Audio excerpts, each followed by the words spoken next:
and growing up in the Philippines or in Southeast Asia as a whole.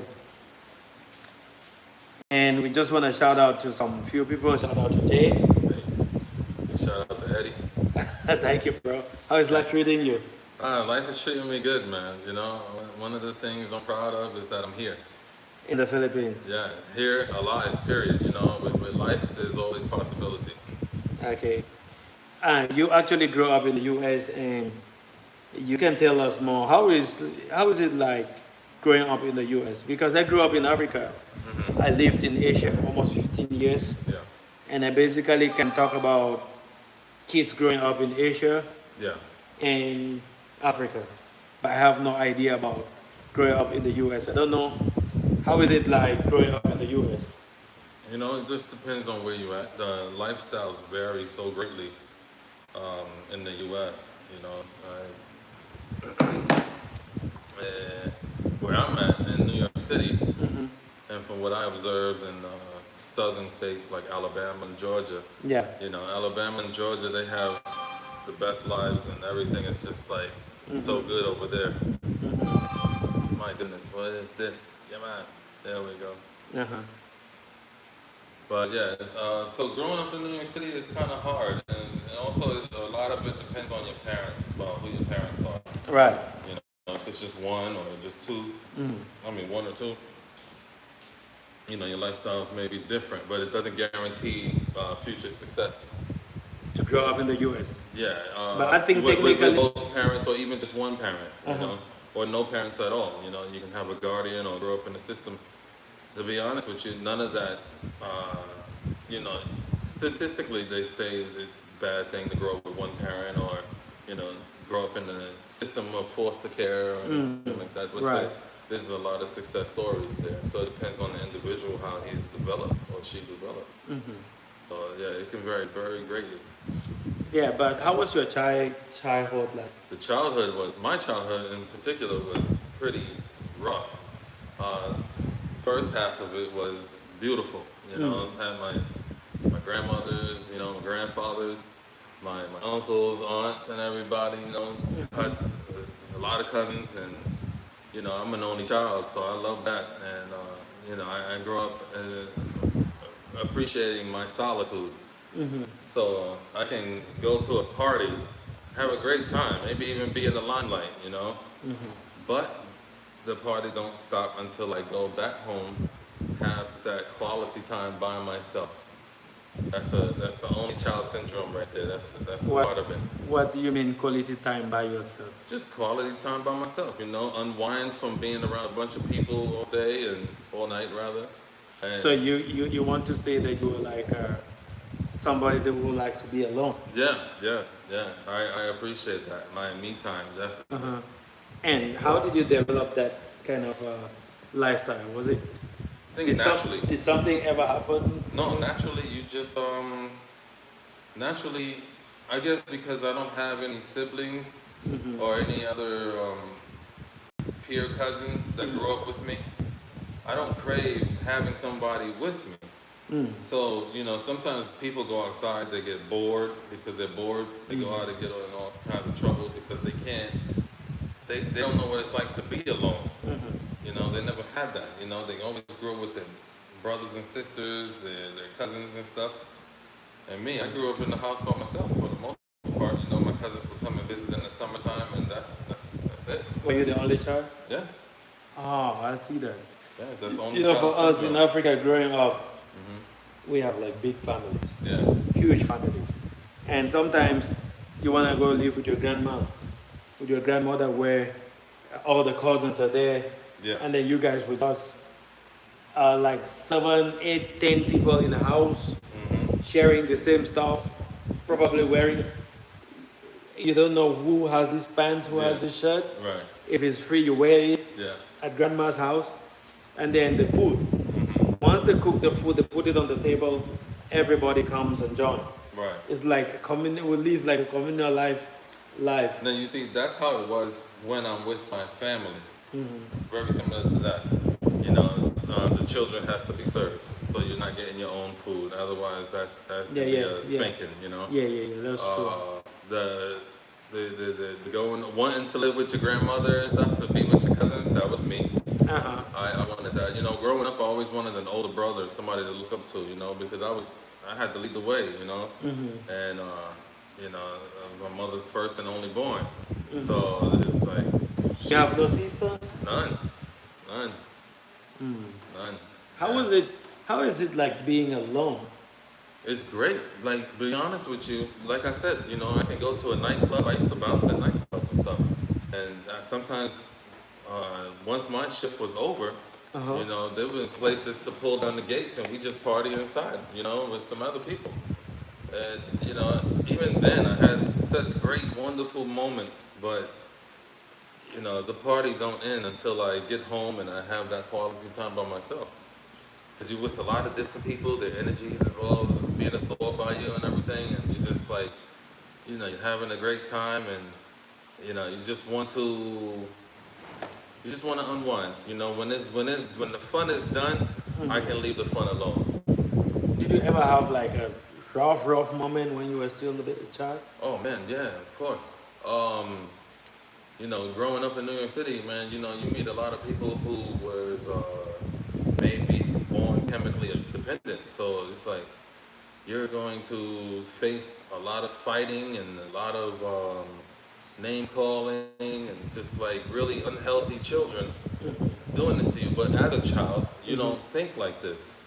You're not gonna put those together until you grow up and get to know their mothers. Right. You know, and it's like, oh, that's why your son was like that. But I mean, it doesn't excuse an individual for being nasty. But you know, you just happen to know it. You know why.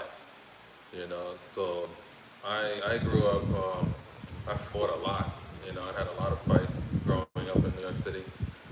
You know, there's like some instances that was pretty scary that involved police and stuff. And Oh, really? oh yeah, man. Tell me about this. Oh no, I ain't gonna tell you about that on YouTube, but you know, it's But when you were a child, I think things that happened when you were a kid, it shouldn't be, you were not fully aware, or maybe you cannot take responsibility for things that happened when you were a baby. right, of course. You know, I mean, meaning exactly what, like,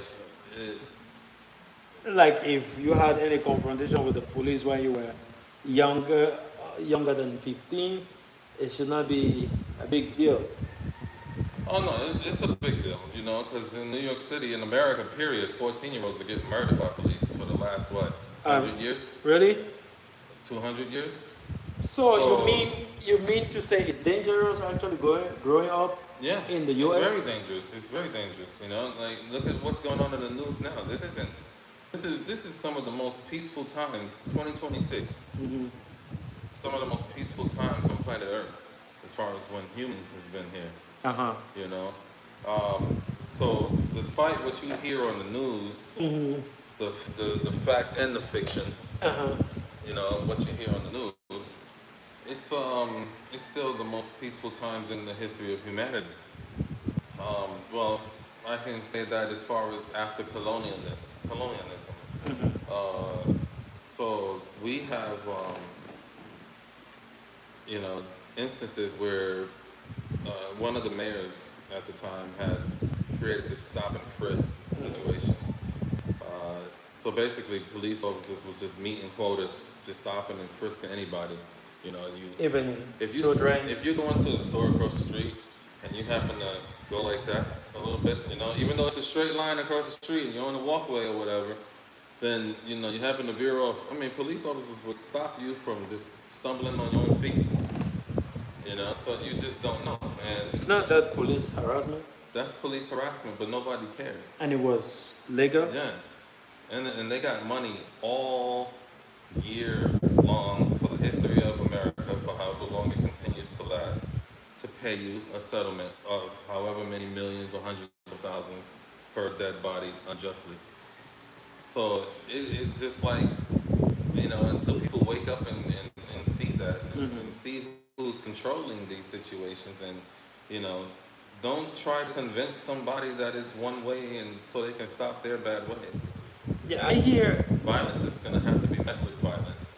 I hear a lot of stories about. I thought maybe that was just a percentage Yeah. of what is going on, like kids growing up in America, especially if you are not from a very very rich family like Hmm. Beverly Hills, where Yeah. the police will not have to intervene there. Growing up ordinarily in an average family or in a poor family in the States, you have 50-50% chances to survive. Yeah. And I mean, I wouldn't say it's that bad. Uh-huh. There's millions that escape that dodge that because it's not 1950s anymore. Hmm. But you know, it happens. And then you have uh, areas where it's not funded properly by taxation. You know, Mm. where you know that's where the rough is at. You know, where I grew up at, and so you have, when you treat a person, people different or a person different, it's like having three children. You treat any one of your children differently, Yeah, they're gonna grow up differently. They're gonna be different. that's right. So if you treat a particular ethnic background differently because Hmm. they are who they are, and you don't like that, then them people are gonna be different. That's right. Thus, we have different taste in music and Uh-huh. stuff like that, even though we're all Americans. But Mm. now it's like, okay, let's say hip hop, for example, has been trying to bring people together for the longest and it's successful at it, Hmm. you know, even to this day. But then hip hop is dying. They want to bring in all this stuff into hip hop that never was hip hop. Like, I'm not even gonna get into that. Hmm. But we see it, and it's a lot of that isn't hip hop. It's just like a new form of rock, Right. dominated by mostly black people that look like street thugs that got the old hip hop look. Well, modernized and like bedazzled out kind of hip hop look. I heard that this rap lifestyle and hip hop is being sponsored. Yeah. Well, that I can only sound like a conspiracy theorist when I talk about it, but yeah, you can see that it's true. Hmm. You know, uh, even NWA, they wanted them to say, hey, pretty much degrade the women and talk about, black people and make their And promote problems. violence. Yeah, and that's promoted. But then you get somebody like Mos Def or Talib Kweli, then it's like they're talking positive, and KRS-One is another talking positive rap, and nobody is down with that.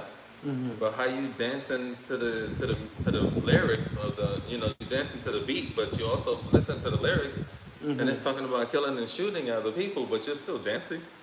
So that's Yeah, I throwing off mean, your hormonal balance at that, yes. and your common sense. Yeah, they're You talking know, about one of the worst yeah, things ever in life, and you're dancing to it. right, right, It makes you feel good right, for all those things, bad things that happen. right, right. And growing up, my childhood, I had so many peers that wanted to be thugs instead of men. Mm. The women wanted to be promiscuous versus decent. Listen, you guys have gangs and everything, all these like groups, different gangs Yeah. in the state. I watch a Gang life is movie. everywhere. Uh-huh. Gang life is everywhere. And the movies don't even depict real gang life. To be honest with Already. you. Yeah. So you have like the real gang. Yeah. And the real gang life is really, I don't think it can be properly televised because the fear would never be instilled in people. The acting skills, the phoniness involved with it, there's so much different aspects of it because the people in the gangs are also individuals, and each individual ain't gonna be this strong man or woman with high integrity and respect for one another and themselves. Mm. Most of the people in the gangs are just like blind followers. Hmm. Can they fight? Some of them, yeah. But can they shoot? All of them can. Yeah. And to them, to a lot of people who are in gangs, Hmm. the younger generation, that's all that is about, hurting people and being bad, versus, just supporting your community, Damn. So, yeah, as far as the gangs being communal, strong points, Hmm. that's it. the strength of the community, they went into hurting each other, like cannibalism. I know this is a personal question, but were you ever, uh, did you ever find yourself in a point where you have to fight to survive or die? Yeah, Growing up in the States? yeah, So it's safer to grow up in Africa. yeah. And you know, as bad as America make Africa look, they make Africa look like there's no cars there.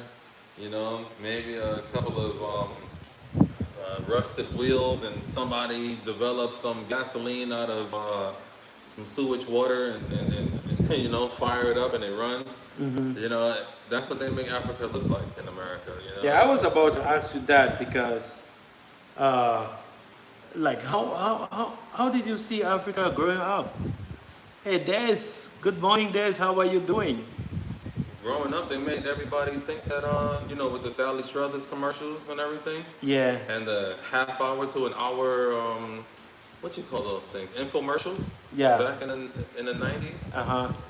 they make Africa look like everybody just eat rice, like they just want rice.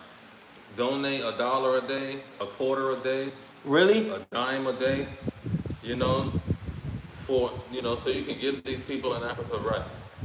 And I said, well, why is that? You know, I mean, I questioned everything growing up. You know, I didn't believe nothing. I questioned Okay, everything. so yeah, most of those things you did not No, actually it was believe too in. much to believe. But you had adults, you know, that was like in their 50s believing also that Africa was just a place where there's a lot of dust. And everybody walked barefoot, you know, and there was no horses, Uh-huh. and you know, they was just looking for rice before they died, you know. So then once you are born in Africa, you're just living to die. Yeah, If you don't eat, you die. yeah, rice. Rice. That's it.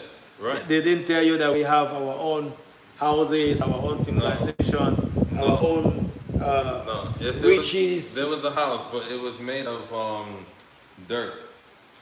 Hey, this year I'm still in Tacloban. Today we have our guest, Jay. We're gonna be visiting. Bye bye. I just sent you a link. There's a link on the comment section. Can you click that link and join my live? Just say hello on the live, so our viewers would not only You live in see. Bebe? Bye bye. Yeah. Bye bye. Yeah, bye bye. Yeah. We need to go visit. Bye bye. Yeah. Yeah. And then she's also a YouTuber. Okay. And then we have to do a collab with her and That's Mel. awesome. Okay. It's Des and Mel. I did a video with them in Omok last time. Okay. I keep postponing my plan to go to Bye Bye. Really, you should. When are you free? Let's just drive and have a weekend and Bye Bye.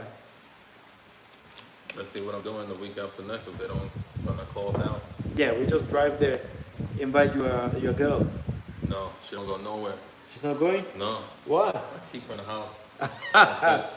She's watching. I keep her in the house. She's tied up right now. Okay. Yes, I'm still in Tacloban, and I would love to invite you I'm not sure. to Tacloban soon. There we go. Uh-huh. Yeah, man, I was coming back to that. We need to really talk about these issues because kids in Africa feel like when you're growing up in America, you're so privileged. Yeah. But it Yeah. doesn't mean that, like, where I grew up, Yeah. it doesn't mean that I was less privileged. It's Right. just the mindset. Yeah. Because I went to a good school, I went to a Catholic school. You know, I grew up in a good family. My parents are both teachers. Right. I never lacked food to eat, good shelter, a good home. I mean, Yeah. good home. Yep. It's not like rich, but it's not like poor. Correct. Yeah. Yes, I've just been like- poor. yeah, I know what it's like to open up your refrigerator door. yeah, Nothing's in there except for maybe some condiments or something. it's just like average. And then the top part, the freezer part, just ice cubes. So tell me some of the So- things that American children growing up were being told about Africans or kids around the world. Yeah. There and also I This believe. is the honest truth. Yeah. Yeah. Just Huts. That's it. Huts. Huts made out of dirt, mud. You know, hardened in the sun. But the Native Americans had teepees. They make they make the reservations look like there's nothing but teepees over there, and no What is development. TP? Oh, it's just like a straw bamboo home, like you just put That's it. all? Yeah, yeah, pretty cool, spacious inside. But there are villages like that though. There are, yeah, There are but they villages make like it that seem in that's village the only settings. thing. But you know that those villages have produced one of the best people around the world. Yeah, yeah. Some for of sure. the strongest leaders Because when came you're not from hungry, villages like that. yeah, when you're not hungry, you don't achieve. No, I will tell you, I never experienced hunger Yeah. all my life. No, when I say hunger in this case, I mean it metaphorically. Like, you have to Oh, have ready- the drive to re- get ready out of to- your yeah. conditions Uh-huh. to make it this far, and eventually, when you're that gusto, you actually have the ability to you find through networking, like, hey, I can take this a step further. Or you don't, once you take that first step and you start walking, and then you start jogging, you never know how far you can go. So there's a lot of, like I said earlier too, that fits the metaphor fits that also. Like, just because you got one parent household or a household with no parents, and you pretty much on your own or with someone who may be abusive or not, as a guardian while you're underage, that doesn't mean that your success won't bring you mess around and be the man walking on the moon, in 25 years. So it's like, yeah, there's options. With life, there's all possibilities. Right. Anything is possible with life. There's this video that I watched the other day. I don't know if I can still find it. It was sent to me by Nick. And that video basically says that the fact that African Americans are not connected to or being separated from other blacks Yeah. around the world Yeah. was a systematic something that was designed, Yeah. to keep it that way. Yeah. Humans are naturally dark by nature. It doesn't matter if you live in a cold. They want you to believe like you live in a cold climate, Yeah. you're light. If you live in a dark climate, you're dark. This isn't food. You're not trying to brown the skin on a chicken. So the human flesh, the epidermis, don't work that way. Naturally humans are brown. Dark brown. But there's been other things that made us lighter all throughout the millennia. So, and you go to any land, the further you dig, the wider them noses get. When the monuments down there, they're drawings down there. You don't see any pointy nose, nothing, and when in the artifacts. Unless you look into like movies, Gladiator or Troy or something like that. That's the only time you're gonna see that. But when you go back in history, any continent, you're gonna see the history of brown people. Right. I mean, we're talking Germany and Poland. You're gonna see the history of brown people. Germany and Poland. Yeah. How is that related to brown people? When you go further back in history, the further you dig, you're gonna reveal the history of brown people. It wasn't just America where there was black people there. It wasn't just Africa where there was black people there. There was black people on all 7 continents. Oh, nice. Okay, let's get away from a little bit of politics Yeah. and deep backgrounds and go back to, so growing up in the US, do you think that children in the US have more respect for the kids or children around the world, like other countries? You've been to Asia for more than 6 Many times now, Yeah. and many Asian countries that you have visited. What do you think there's more respect? I think America is severely slacking on that. The word respect is said in America. It's not practiced. When I visit these countries and I observe everything from the poorest and to the well-to-do people, and like three out of the 5 countries that I've been to, would have been, it's like, you know, the respect level is just great. You know, you love to see the connection between the parent and the child. You know, the respect for the child that the parent has. You know, it's like, hey, motherfucker, I told you to put that down. And it's like, why would you talk to a 5-year-old like that? You know? In the US, Yeah. people will, And it's child's play to adults. parents talk to the children like that. Yeah. Okay, then you know it's that energy that you give. That's what you get. Right. Well, the energy that the parent gives to that child is what the rest of the world get. And that could be dangerous for me. You know? So it trickles down in a negative way. So now to defend myself, I gotta think negative. I gotta be violent. Were you taught to respect your elders, to respect Always. parents? To this day, I still say yes, sir, no, sir, yes, ma'am, no, ma'am. Yeah, but you And know it's just a words, habit. words sometimes and actions are different. I Sometimes. can say yes sir to you, but I still disrespect you. Correct. That's correct. That's not America, though. That's not America. No, unfortunately, it's not. Yeah. I think that you know, there's a lot of development. Like I said, America is a country that was built on a very terrible foundation, and it needs to stop shaking before it can grow tall. Okay. And we're talking about the people, not the government. We're talking about the people. Forget the government. The government can change. Yeah, anytime. Yeah, can be changed anytime. But you know, with all this disrespect and everything, America still remains one of the most powerful countries in the world. Why is that? It's the nature. I mean, if that's the way you if that's the way it's grown, you know, America is not 250 years old. It's very old. It's a lot older than that. That's just the land. That's just the independence of that land. Yeah, I'm going to ask you a question. Let me answer what. Hey, good morning from Cebu. Hey, Kate Natalie, how is Cebu today? It's raining here. I mean, it's raining here in Tacloban. So hope you can visit Cebu soon. Yeah, sure. We should certainly visit Cebu and do a live stream there. Meet up Kate and other people there in Cebu.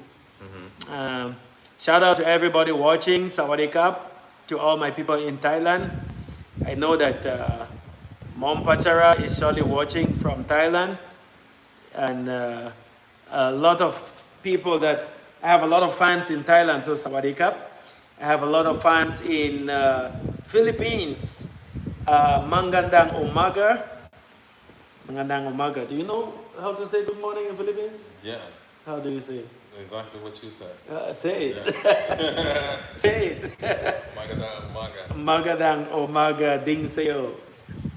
We are excited to meet you here in Cebu. Okay, why don't you come visit Tacloban as well? Tacloban is a beautiful city. It's developing. Yeah, it is. One of the things that Tacloban is going to dominate is the international airport that is being constructed here, and I think it will be launched soon. So Tacloban is going to be that city. I don't know if it's gonna be good. Wow. I like Tacloban the way that it is now. The international airport is gonna bring in a lot of problems. Yeah, it's gonna take away the flavor, you know. It's not gonna add anything better to it, except for money. You know, we all love money, but you know. But you love peace. Yeah. Yeah, I understand from your background. Yeah. You love to be alone. Yeah, it's peace. So you but I also don't love a quiet place. Yeah, and I grew up partially in a partial of my childhood. I grew up in a tourist area in America, and man, you know, going to work in a tourist area, you know, no, you don't want to do that. Was it always noisy? Because I know New York from childhood. I knew that New York was one of the busiest cities It's in noisy. the world. But you know what? You know, in the midst of all the chaos that I mentioned earlier, you can create some really fine moments of beauty in life. You know, you can like the most beautifulest thing that I seen was a man. We was going up this really high escalator. I believe it was 51st Street in Lexington. there's a really long escalator there, and I seen a man. He was kissing his woman, and the woman was on the top platform. He was on the bottom step, and he pulled out a rose and then surprised her. It was a really beautiful thing. I said, "Oh man, when I get older, I'm gonna do that." I was probably like 16 when I seen that. That was in New York. Yeah, yeah, I thought that was dope. And now you are 40. If you're How old are you? If you're the guy that did that and you're watching the channel, just say hello to us. Yeah, if you ever come across this and you Yeah. did that, please leave a comment. We want to reach out to you. You changed my adulthood with that one because man, I became a romanticist after that. I was like, oh man, this is great, Yeah. Let's take some comments from the comment section. What are you planning to do today, guys? Okay, basically what we do on daily basis is we have a live stream. We go out, do a video that we're gonna upload for the channel, and then we will go, very important, we go and drink boko. Yeah. Boko juice, coconut juice, to regain some energy. And then I love to go exercise in the evening after 5 p.m. I go do some jogging. I'm big. I don't say I'm fat. Yeah. I'm big, so I need to keep my body active all the time. Right. Jay is way lesser than I am in body mass. Yeah. So, what prompted you to, leave all the business and everything in New York and go into the military? Because growing up in New York, I know that you're focused on business. Because it's business everywhere. So there's Wall Street. There's. I wanted to, I didn't really believe in as far as like getting the degree, the institutions. Yeah. But I figured, okay, I have to. So I joined the military so I could go and get that college degree. So I can get on my feet, get stable, get independent. And I said, you know what, enough is enough, because I worked several jobs, and then in America too, they have like, I entered the workforce at the age of 18. And when I did that, I worked several jobs all the way up until about 21 years old. Yeah. And then all of a sudden, I didn't have a job. I was laid off because it was just temporary work at a stock department. And applied for other positions, even positions I never even worked before. I would fill out 5 to 10, 15 applications a day, and follow up the next day before I do another 15 applications. Really? And they all would tell me, if they do call me back or they answer the phone when I call them, they would tell me I'm overqualified. Why? I said, how am I overqualified? I don't have no work history. So that there also helped me make the decision to go into the military at the age of 25. By 24, I was like still thinking whether or not I should do it. Within 25, I said, yeah. Are you joined the military at 25? Yeah. What's the age limit to join the military in the US? I think it increased back up to 42 now. 42? Yeah, you can join the military. Oh, you know what? That's a good. Yep. We'll talk about that later. Uh-huh. Yeah, you can actually join the army. I think you have to do 10 years in the army for citizenship in America. Yeah. Is it like obliged? Yeah, it's written in stone. Yeah. Yeah. So any man that wants to be a US citizen has to join the army for 10 from years? certain countries, yeah. Your country you can do that. So once you join the army, you get citizenship. So you grew up in the US, but you're living in the Philippines, and one of the things that I've heard you talk about is you are not going back to the US full time. Yeah. You're going back, but not like full time. But Meaning, not full time, no. meaning I can help it. you want to spend most of your life out of the US. Correct. So, but kids growing up out of the US always think, I want to get there. I want to travel there so I can make a good life. It's something that I had in mind, and it's not completely gone, because I still think that there are more advantages over there than here. What do you have to say about that? There's not. There's definitely not.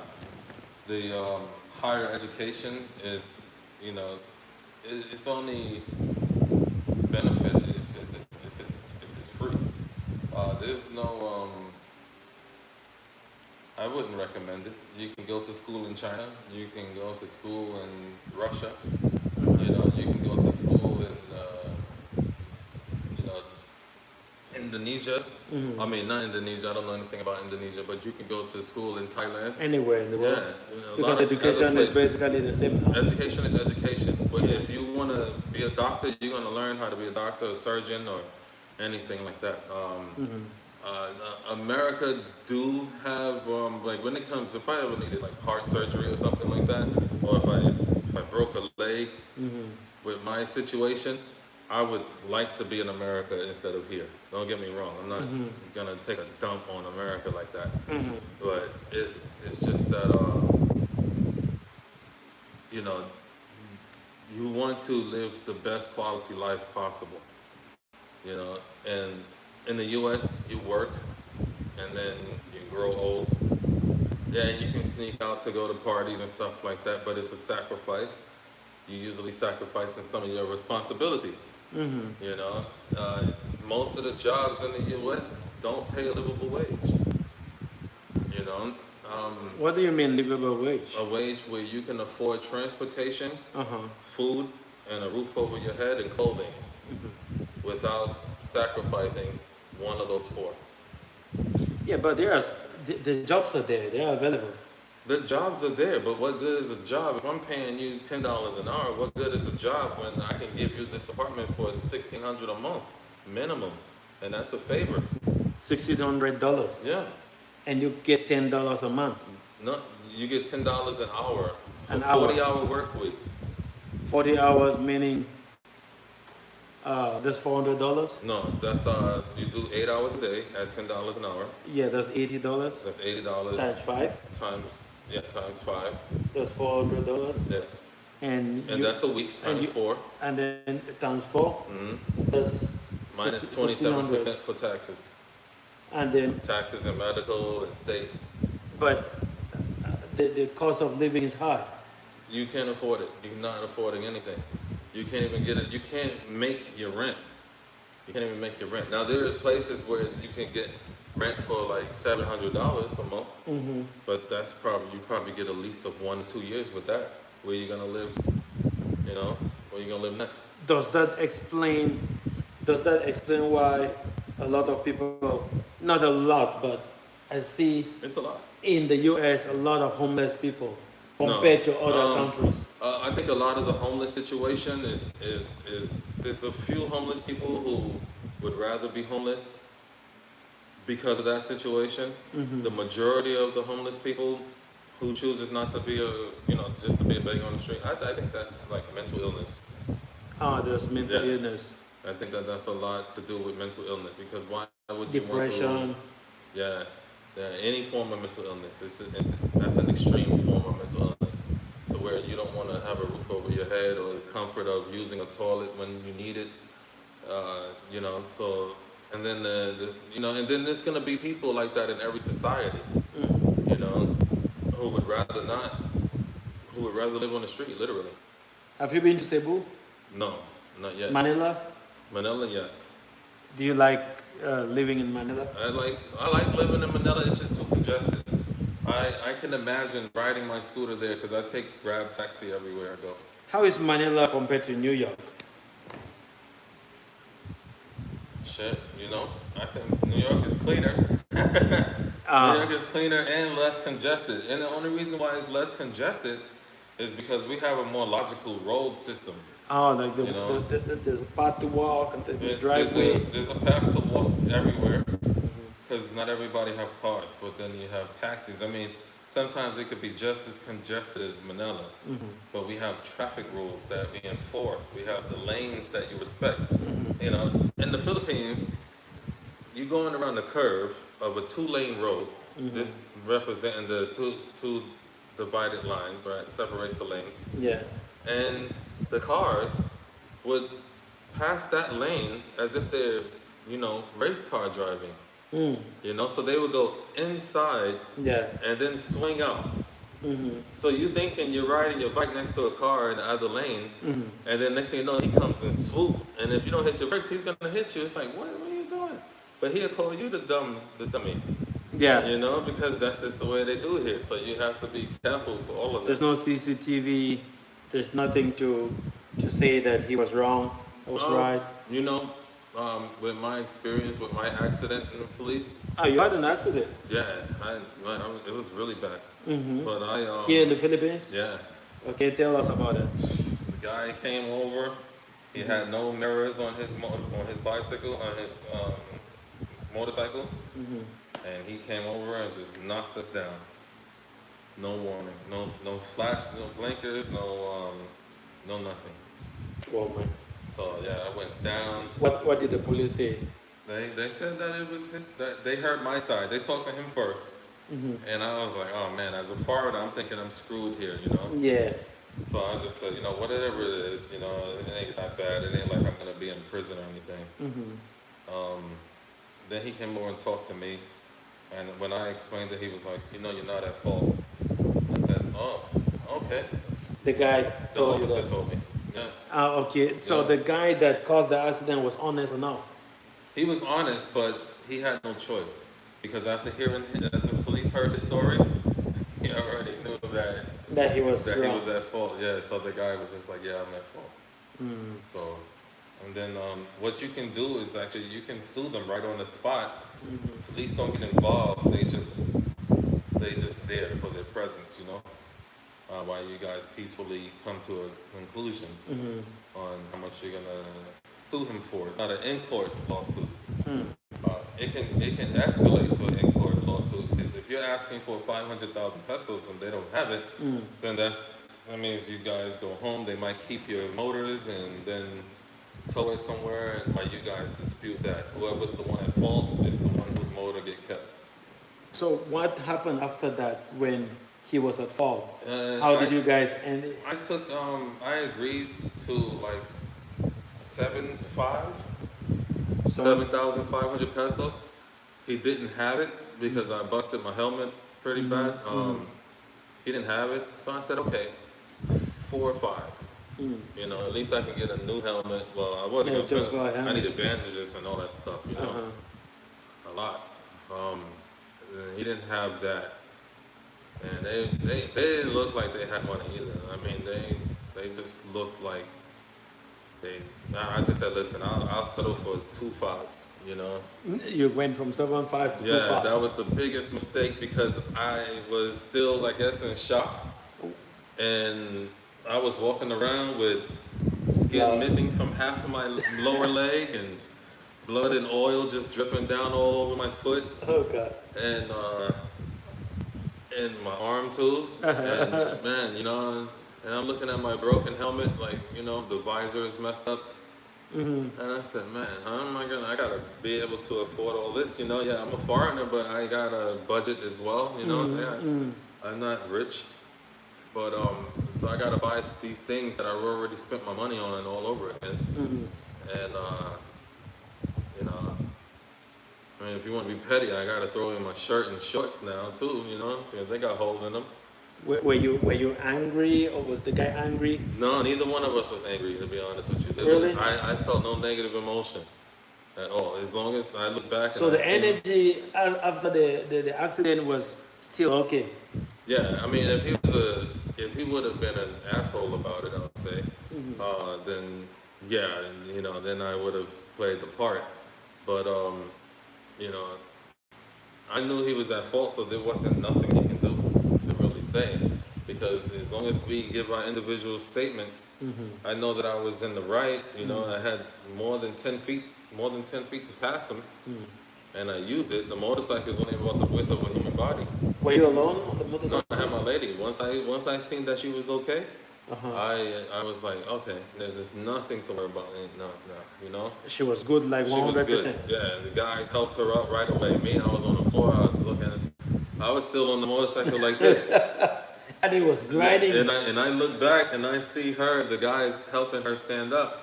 They always go for the woman first. Yeah, man, we sit back, you know, we don't get get cold rice. But did men ever do wrong to other men? Men always go for the women first, Yeah. and then they come for you after. Uh-huh. And another guy came over to me. He was all jolly and everything too. I was watching him. He had a good sense of humor, you know. He was like tippy-toeing around me and stuff. He was like, "I'm gonna kill your bike," and I'm like, "Kill your bike? Like he's gonna kill my bike?" He's gonna stop the. Yeah, he stopped. Yeah. So I was like, man, because I was kind of still on the bike sideways like this. Yeah. Yeah. So I was gonna ask you about. Well, we will come to that. But that very phrase, "I'm gonna kill your bike." I was gonna ask you about the English. They speak English here. Yes. They speak English over there in the U.S. We also speak English in Africa. Yeah. But English everywhere is not the same. That's true. Even yeah. though we use the same words. Yeah. Kill is kill. Yeah. Your bike is your bike. Yeah. But the meaning literally is not the same. Right. Like, yeah. And you know, I think it's my perspective of being accepting that I'm in a different country. I want to know what he means by that. Versus if another American came and told me I'm gonna kill your bike, I know exactly what they mean. Like, yeah. You know, so I think it's that. I want to know what you mean. All right. Man. So do you have any issues with the language, the use of the words here that don't matches actually how you think they should be used? Yeah, the way they phrase certain things, like they say, open the TV or open the light, and I say, the light is just fine. Turn on. The fan don't need to be open. You know, we had a fan that was just repaired. The repairman opens the fan. I turn the fan on when I'm ready to use it. You know, and my girl go, "Oh, I get it." The next 5 minutes, man. I turn on the light. We have a lot of fun with the language barrier in that house, yeah. Yeah, I mean, when I was a teacher in Thailand, I don't know where my students used to learn all these words, but what they do is they basically translate from Google. They take their language, put it in Google, and then it will translate to them, and then they will try to speak with me, right? Yeah. Because I had a policy that all my students have to come to me every day and at least speak one sentence. Okay. You understand? Yeah. So that's a cool. student will come and say, "I want to open my phone." Yeah. So it basically means I want to turn on my phone, Right. or I want to close my phone. Yeah. So it means I want to turn off my phone. Yeah. And to So- me, I'm gonna ask you, why is your phone in pieces? Yeah. So I will demonstrate with them. I will put a book, tell them to open, to open and close. Right. I take them to the door, open the door and close. Right. That is what you use open. Right. And then I give them a phone. Open the phone means you have to crack it open. That's right. But it's just turn off because you have to press a button to let it go off, Yeah. and then press the same button Right. to bring it back to life. Right. So it's turn off and turn on. That's the way. But you know, with time, kids will always. It doesn't stick until you put it in practice. That's something you asked me about later. Yeah. I was going to talk about that, learning a language. Yeah. Yeah. And Learning you a know language. 6 of them. Yeah, I'm in 6 or 7 Because 7. because when you grow up in Africa, Yeah. I would say 7, but I don't have a command over all the 7. I basically have a command over 5, Okay. like Gotcha. fully, And when you say a common, you mean like I you can speak, speak write, fluently. speak, read, write. Right. Okay. Yeah. Ah, speak, read, and write. Okay. Yeah, so some of them I just partially communicate. Right. So let's say when you was learning English for the first time, how did you manage to learn a new language? Because I've attempted to learn a new language, and it's like, okay, I'm learning one word at a time. Before I'm able to speak a sentence or to communicate back and forth for half an hour, you know, 14 years is going to pass me by.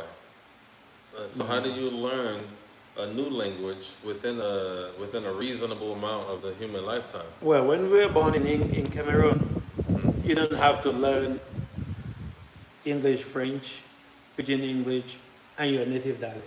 Okay. You just pick them up. Okay. because you are born into 4 languages already. Wow.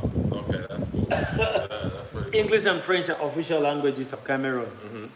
And you are born into those languages. Right. You go to the shop, somebody is either using French or using English. Okay. You are going to school, the teacher is using English 100% or using French 100%. Okay. If it's an Anglo-Saxon school, Yeah. like my school was 100% English, there's a French teacher always teaching French.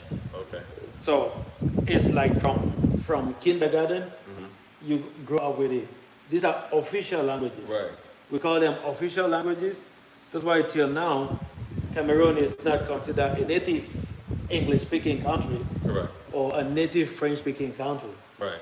because we have our different languages. Like in the Philippines, they have Tagalog. Right. In my language, I also have Kom, K-O-M, Yeah. which we speak within our community, within our people. Okay. So, but Cameroon has 251 tribes. Oh shoot. So we And have they all have 200, different dialects, or 251 dialects. oh man, that's amazing. If you move from Leyte, Yeah. maybe from Tacloban to the next city, it's a different dialect. Oh shoot. Yes, and if you move from So is there a common language like in the Philippines have Tagalog? English and French, Oh shoot. Okay. that is what you have to communicate Yeah. with everybody, and anybody will understand it. Okay. So that's official. So outside of the languages you was born into, how do you recommend somebody like myself that's looking to learn a new language? You went to Thailand and stayed for 12 years. So how did you pick that up to learn how to read, write that? Once you develop the interest for a language, you basically need to practice how to use the language. Meaning, if you learn a word today, practice to use it. Okay. Like what I say to you, "Cómo está?" Yeah. So the next morning, if you see me, instead of saying good morning, you say "Cómo está?" "Cómo está acá?" That is how you practice to use it. Because a word, once you say it, it never goes back. Right. Okay. Once you practice speaking a language, it never goes back. Gotcha. I mean, this is the way that we learn languages on the streets. Yeah. Picking up from the street. Right. If you want to go to a proper English class or proper Tagalog class and learn Tagalog, Yeah. the teacher will have another approach. But you are already older, and you know that older brains don't pick up things easily. Right. Yeah. Children will pick it up easily, Yeah, reading, don't worry writing, and about everything. But we are already older, so older brains, you have to practice it. Because I think I should be in the school Yeah. and learn Tagalog. And number one, and to give me something to do with a few days out of my week. Yeah, I've seen people that went to school in Thailand to learn Thai language, and they never speak it. They understand the intonations, the grammar, the this, but speaking it is always very hard. Wow. But Yeah, because our tongue is used to twisting in a certain way. yeah, but the way that I learned my language was, I try being closer to the locals. Yeah. So once I'm closer to the locals, I make sure that I use as much vocabulary as I can. Yeah. But now, in Thailand, the language is tricky because they have 5 tones. I may use the same word, meaning something different, Yeah. and it will come out to be something different. That sounds kind of like complicated as English. Okay, there's a word that banana. Banana is kloy, It's Khloe. kloy in Thailand. But if you also say koi, it means dick. So I go to the market one day and I'm like, I want to buy koi. And then all the market women are laughing at me. Shit. They're like, what? I said, I want to buy koi. And then somebody called me Yeah. and said, you mean banana? I said, yes. They said, you should please say kloy. Khloe. Put the L in it. Yeah, like Yeah. it's a kloy. So I learned from that day. Okay. And then a lot. That's a crazy learning If you experience. twist it a little bit, Yeah. it means something different. So once you practice the language, from that day, I knew that banana was Khloe. Yeah. And I started practicing and using it. And that is how I speak, they laugh at me, and I pick it up. Right. Till I became one of the people that could actually say, okay, this is one of the foreigners that can speak that. Right, that's cool.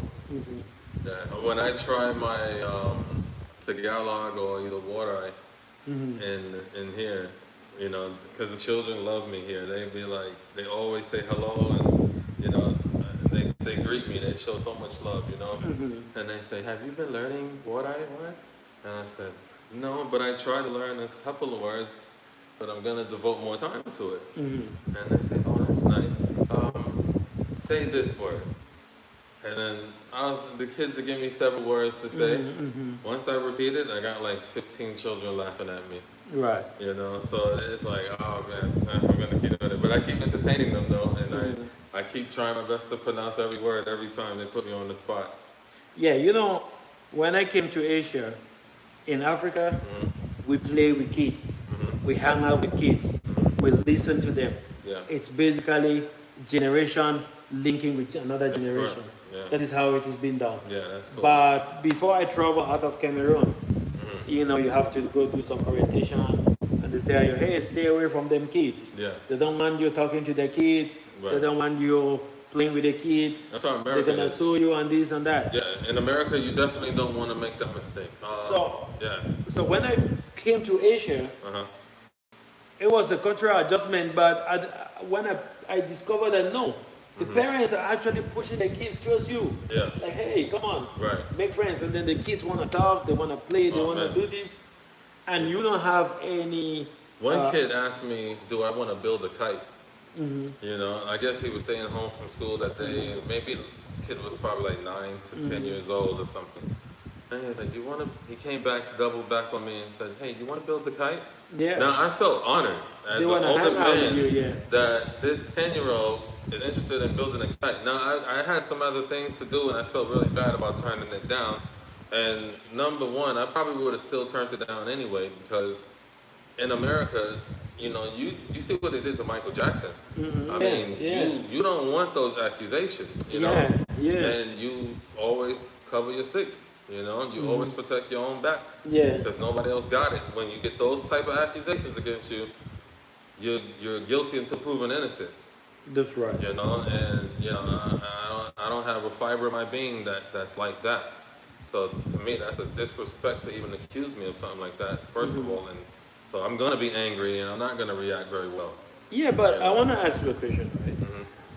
How did it come to that level in the US or Western countries where parents are scared of their kids being like playing and interacting freely with other people? How did it come to that? What Well, I'll tell happened? you what. Before colonization, the colonial days, it was like that in their old land, and they just brought that over here. So it's embedded in the government. So you know, of course, it's going to trickle down to every blind follower. You know, so that's just the nature of it. You know, yeah, that's about it. So that's something that has been. Yeah, it's the nature of But it. did you, when you came to Asia, and you saw the way the kids were freely, No, you know, interacting? in Asia. At first, were you like, hey, hold up? Well, yeah, because I even abide by that rule here. I don't let nobody's child sit on my lap. I tell when the kids come and try to jump on my lap, I tell them no, and I say straight up to them, hey, don't never sit on a man's lap unless he's your father.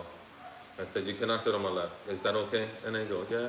I'll be like, all right, cool, we're cool. You know, even your kid, don't sit on my lap. You can't sit on my lap. Yeah, yeah, You know? that's true. That's it. You know, so yeah, that's just my rule. I stop it as that. And to be honest, a child may have 100,000 family members that's showing him love or her love. I'm gonna be the extra one. I don't ever deny a child plus one. Right. You know, so if I can be something positive in that child's life, hey, I'm gonna be there. Right. You know, Right. I'm gonna be there. If you get 1,000,000 toys for Christmas, hey, Uncle Jay is coming with something. You know, so yeah, that's me. Do you think kids growing up in, okay, let's not talk about the poor kids. Let's talk about the average kid.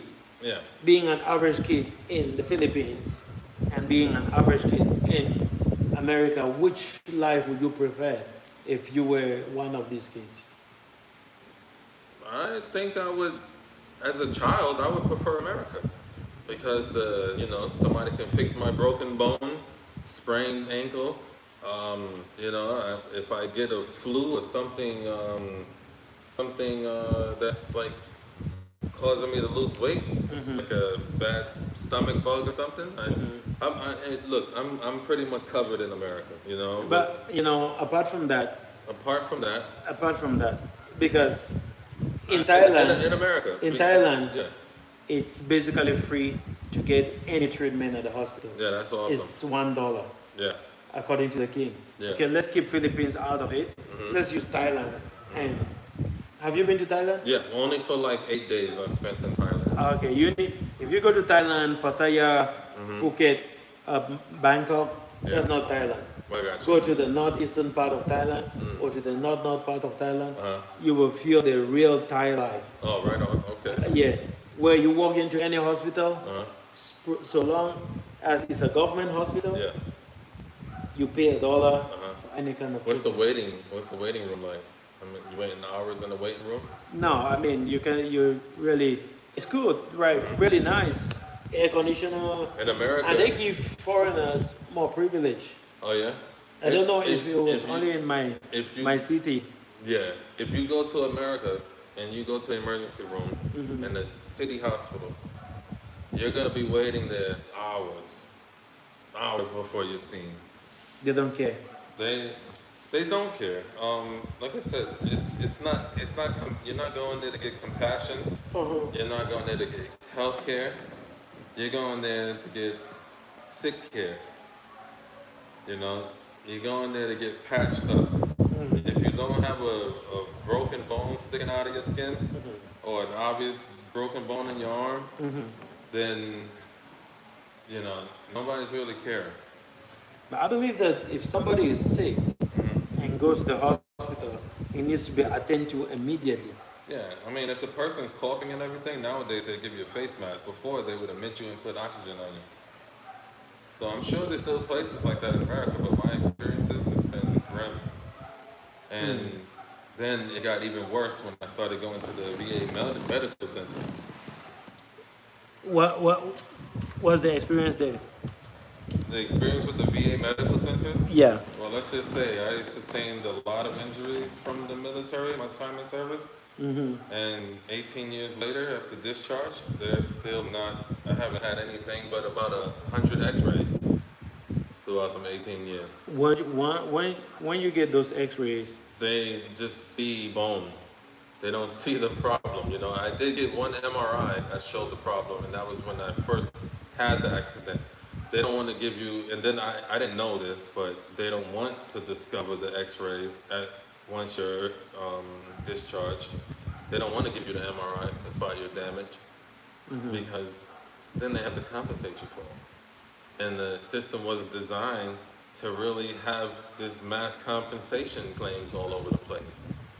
so you mean even though you prefer living in the U.S. because of the health situation, you still have issues with the health sector. Yes, exactly. But you said as a child, so I'm thinking of myself as a child. I want air conditioning. I want a clean house. I want a park that's decent. I don't want to get dysentery from the water. Or any food or anything that I eat from the street. So in America, that part is at least safe. But do you know in Thailand, the health sector, a lot of people travel on health vacation. I know. Medical And I was vacation. going to be one of those guys, and I still might be And one. they actually get the treatment in Thailand. Right. I'm talking about Thailand because I have I've been there so seen long. I've seen a lot of Americans. I had a friend that came over from the US, got his eye treatment, and paid less than $400.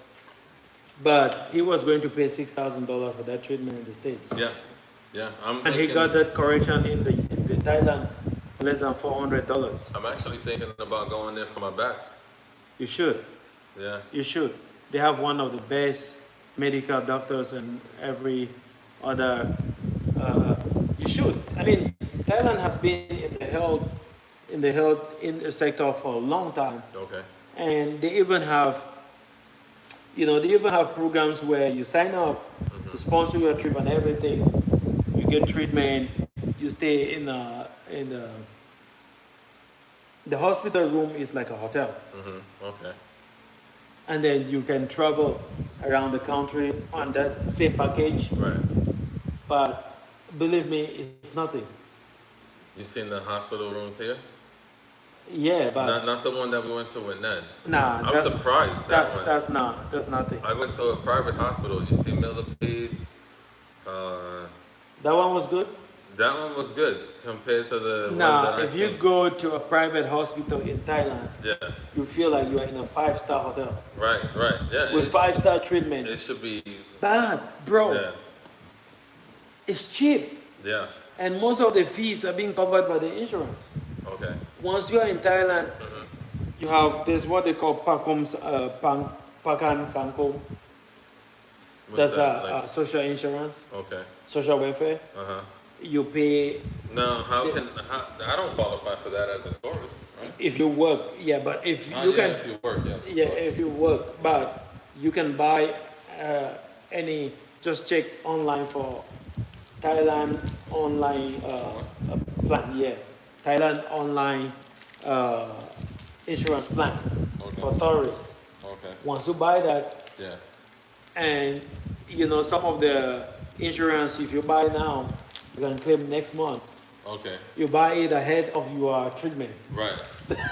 Right. It makes sense. Yeah. Same in America too, because let's say any type of insurance you get, health wise or dental, you buy it, but you can't. Use it Yeah. immediately. Yeah, you can't. You can use it immediately for like a emergency visit, Uh-huh. but you can't get a root canal. What's that? Where they take the nerves out of your tooth and they paste it over and put a cap over it. Uh-huh. You can't get that for like a year or two, depending on your policy, which I think is bonkers. If you got a big cavity, they'll charge it as 4 cavities or 3 cavities. What are some of the things that you would like to know about life growing up? Let's talk about it. You need to tell me some of those cities up north in Thailand for the real Thai experience, because if I do take this health trip, it'll probably be later this year. You would love to go to Thailand you would love to go to uh,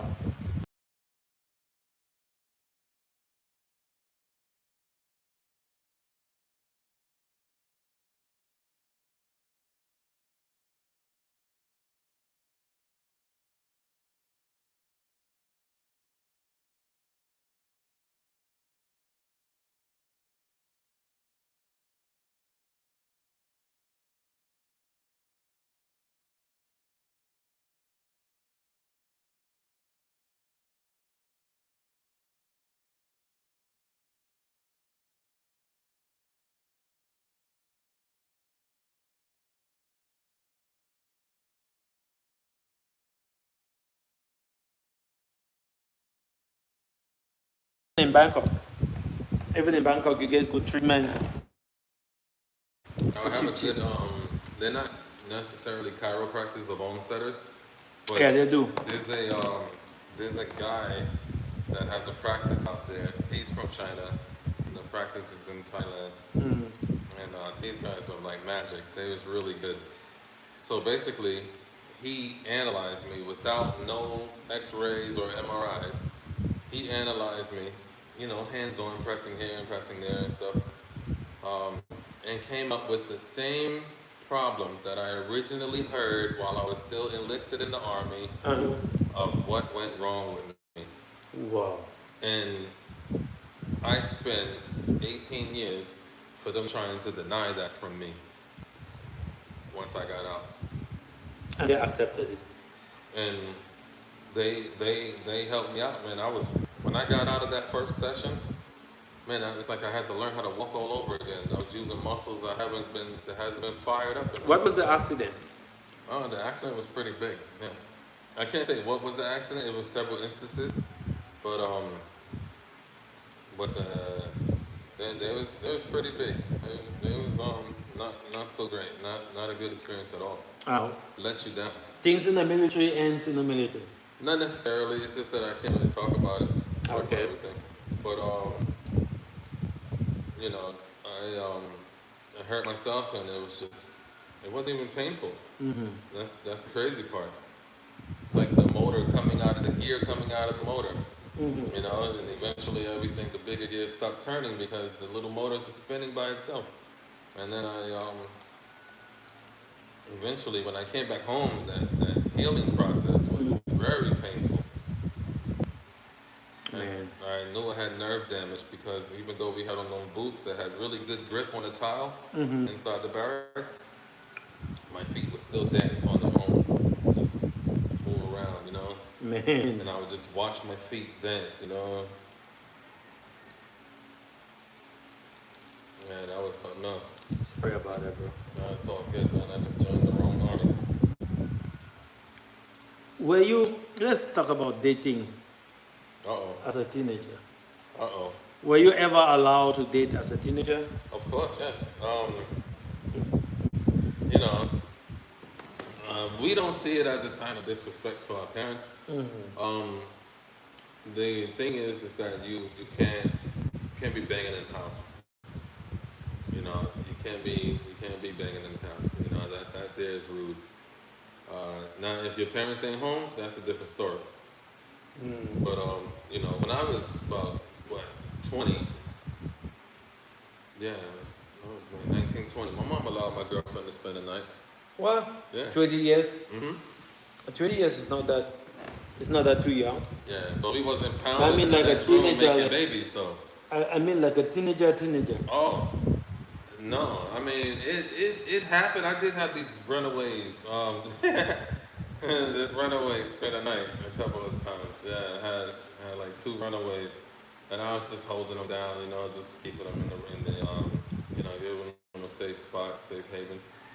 So So yeah. that's about that. The lady that your mom allowed you to spend the night, Mm-hmm. did you finally get married to that lady? So no, but as teenagers, I wasn't dating nobody that spent the night in my house. You know, that I think I went on my first date at 16, no, maybe 16 or 18.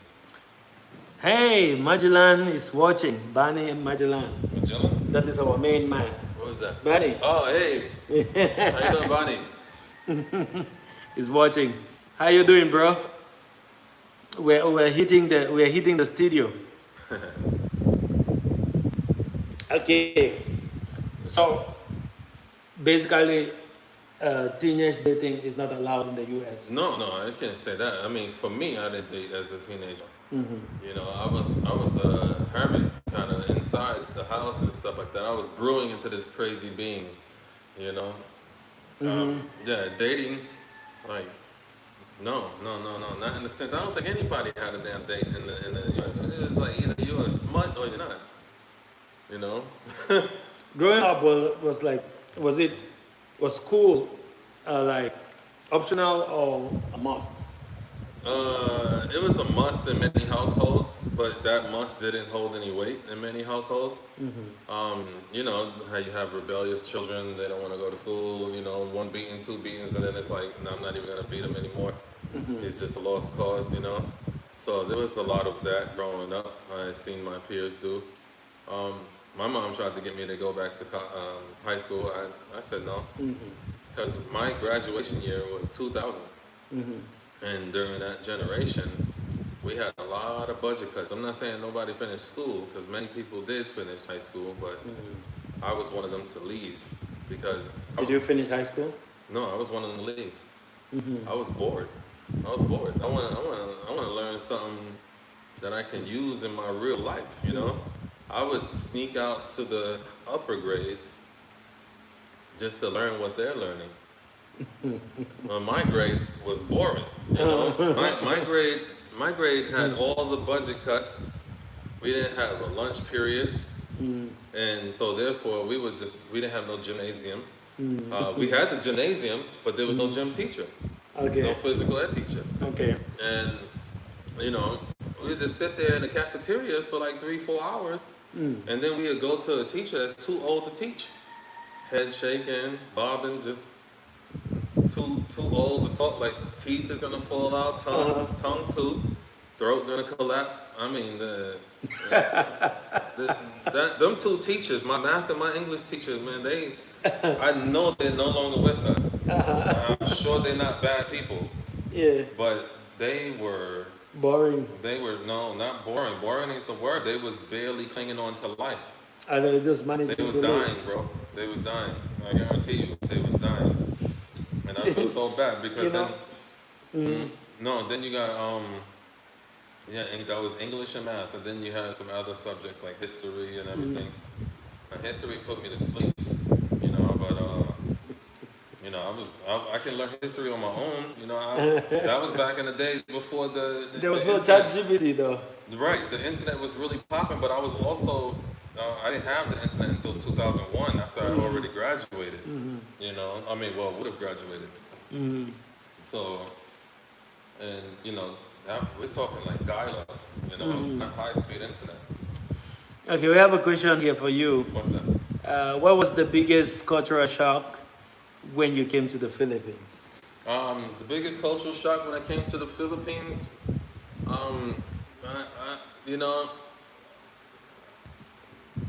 outside of the language barrier, I think I fit right in.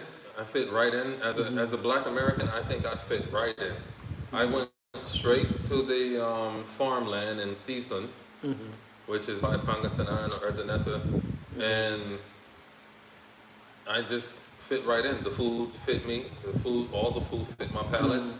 We just have the same struggle food, but just different animals and different plants. Some vegetation is just different. Yeah, for me. And that's it. I don't think I really had a cultural shock other than there's no convenience store across the street. There's no Walmart, You can't go and put a chicken next to some underwear, next to some socks, next to a new radio that you brought on the same conveyor belt about to be purchased, at the same store. That's the only cultural shock was the shopping experiences. For me, Philippines is not different from African countries, an African setting. The religious lifestyle, the food is almost close. We don't eat rice that much, but we eat most of the things that Filipinos eat. Yeah. Chicken, goat, pork. Right. All those things. I can make some good goat, man.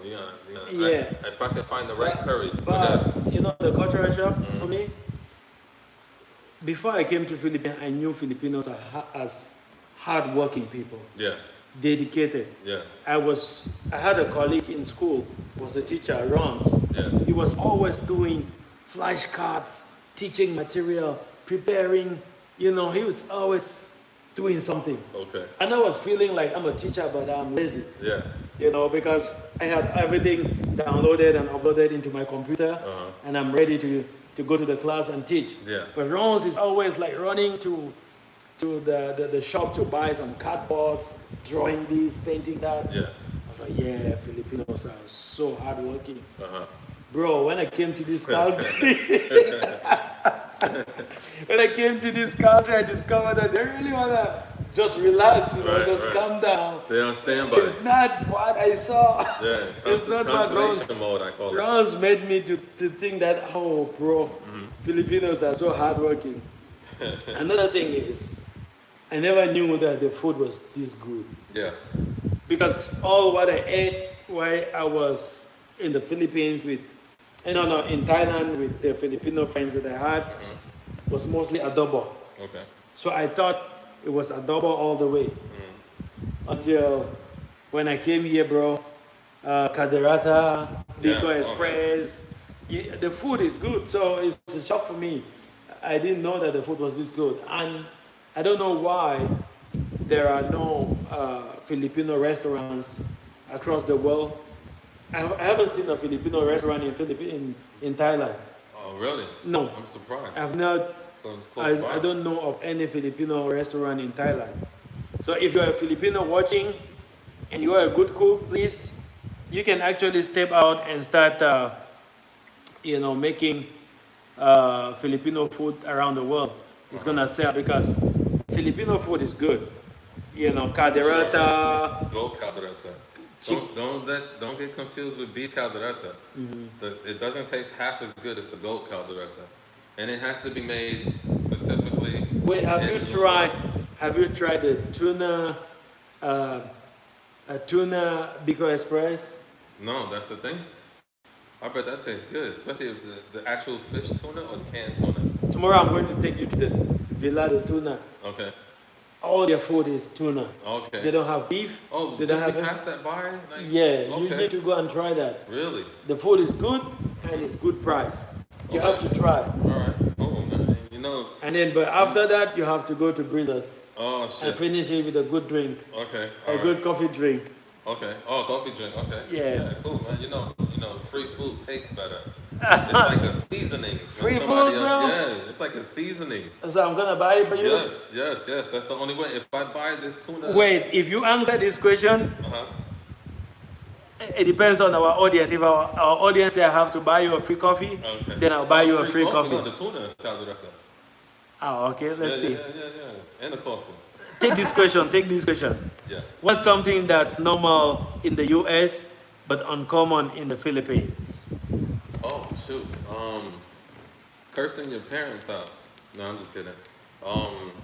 Wait, you mean cursing your parents is normal in the US? Yeah, it's so normal in the US, but that's not what I was gonna hop on the topic of that. I haven't done that, but I'm just saying I've seen a lot. Bro, for us in the Africa, before you come to that question, I want to say something about parenting and then children to parent. We see our parents as the branch, it's the link between God and us. Right.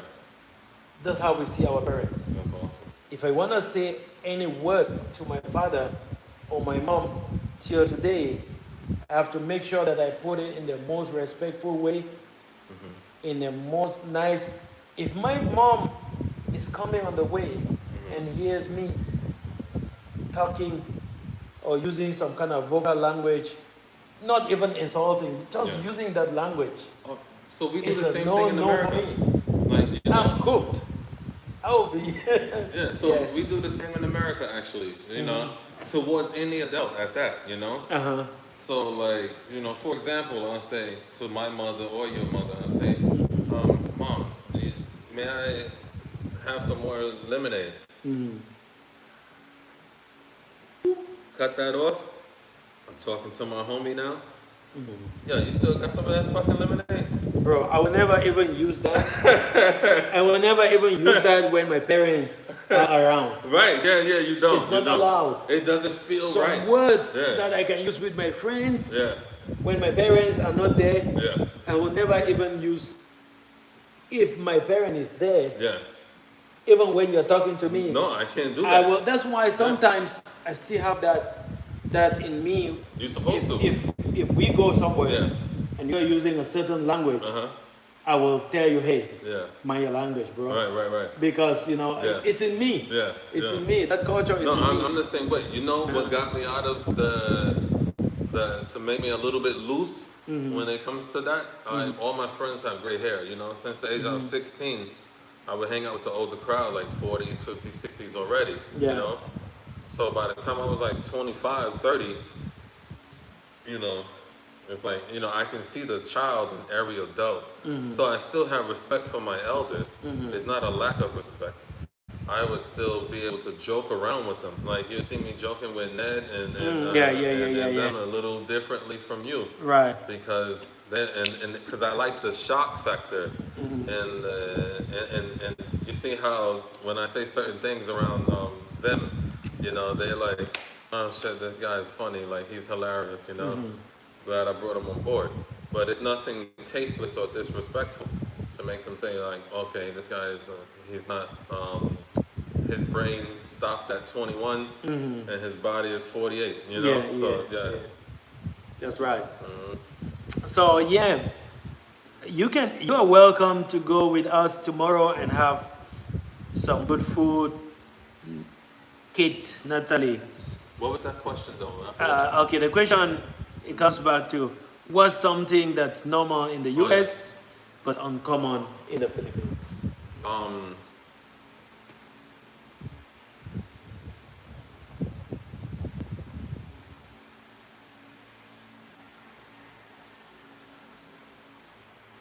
uh, you know, I mean, other than what we touched on, I can't really think of anything off the top. I should be able to, right? But I think normal in the U.S., but that's not common. Normal in the U.S. would be the use of air conditioning. That, I mean, when you go in the U.S., you're going into every store, big or small or great, huge places. They all have air conditioning. You're not gonna sweat in neither one of these places. You know, the most you sweat is cutting your car off, walking through the parking lot into the front of the building. Other than that, like in the Philippines, you can go into a place of any size and you're not gonna have no aircon. You know, it keeps shopping to a minimum, that's for sure. It's not marketing. Do you think Kate is asking, have you noticed that Philippines is more conservative? Yeah, they're more conservative, but that's like saying, okay, when you go to Salt Lake City, Utah, that they're more conservative in Utah. When you Utah know, is in the US. yeah, Utah is a very Mormon state, they call it. So compared to like a Catholic Philippines, it's conservative until you close the doors. You know, so yeah, it's conservative until you with your familiars. It's conservative because culture is family is important. Respect Respect is important. is important Yeah, and it's reciprocal. If a child doesn't respect elders, that child is being considered as a bad child or badly brought up. You know, that's the way I see Philippines is more conservative because children look out to their parents and listen to their parents. yeah, They don't just like, okay, I'm grown, I have the right to do whatever I want.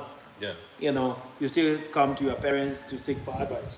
yeah, So it's more concept. It's also like Africa. But at the same time, Philippines is opening up. yeah. It's opening up It's a lot opening up, but in a lot of ways. I like the Philippines, the Philippine way. Yes. You know, I don't like the adaptation of the Western way. Western's way, yeah. You know, because I admire the Philippines for exactly who they are, and that's what made me choose here. Because yeah, people say that Thailand and Vietnam and China and everything like that is so more developed, and that's a true story. But the flavor of the Philippines cannot be matched, and that's why I choose the Philippines. You know, to stay in long term. That makes sense. That makes sense. Any more questions? They say, do not all just say what you have seen. Okay. They say, just say what you have seen about being conservative in the Philippines. Thanks for answering my questions. Now, what's something in the Philippines that you wish that USA had? That unity. I wish we had that sense of unity.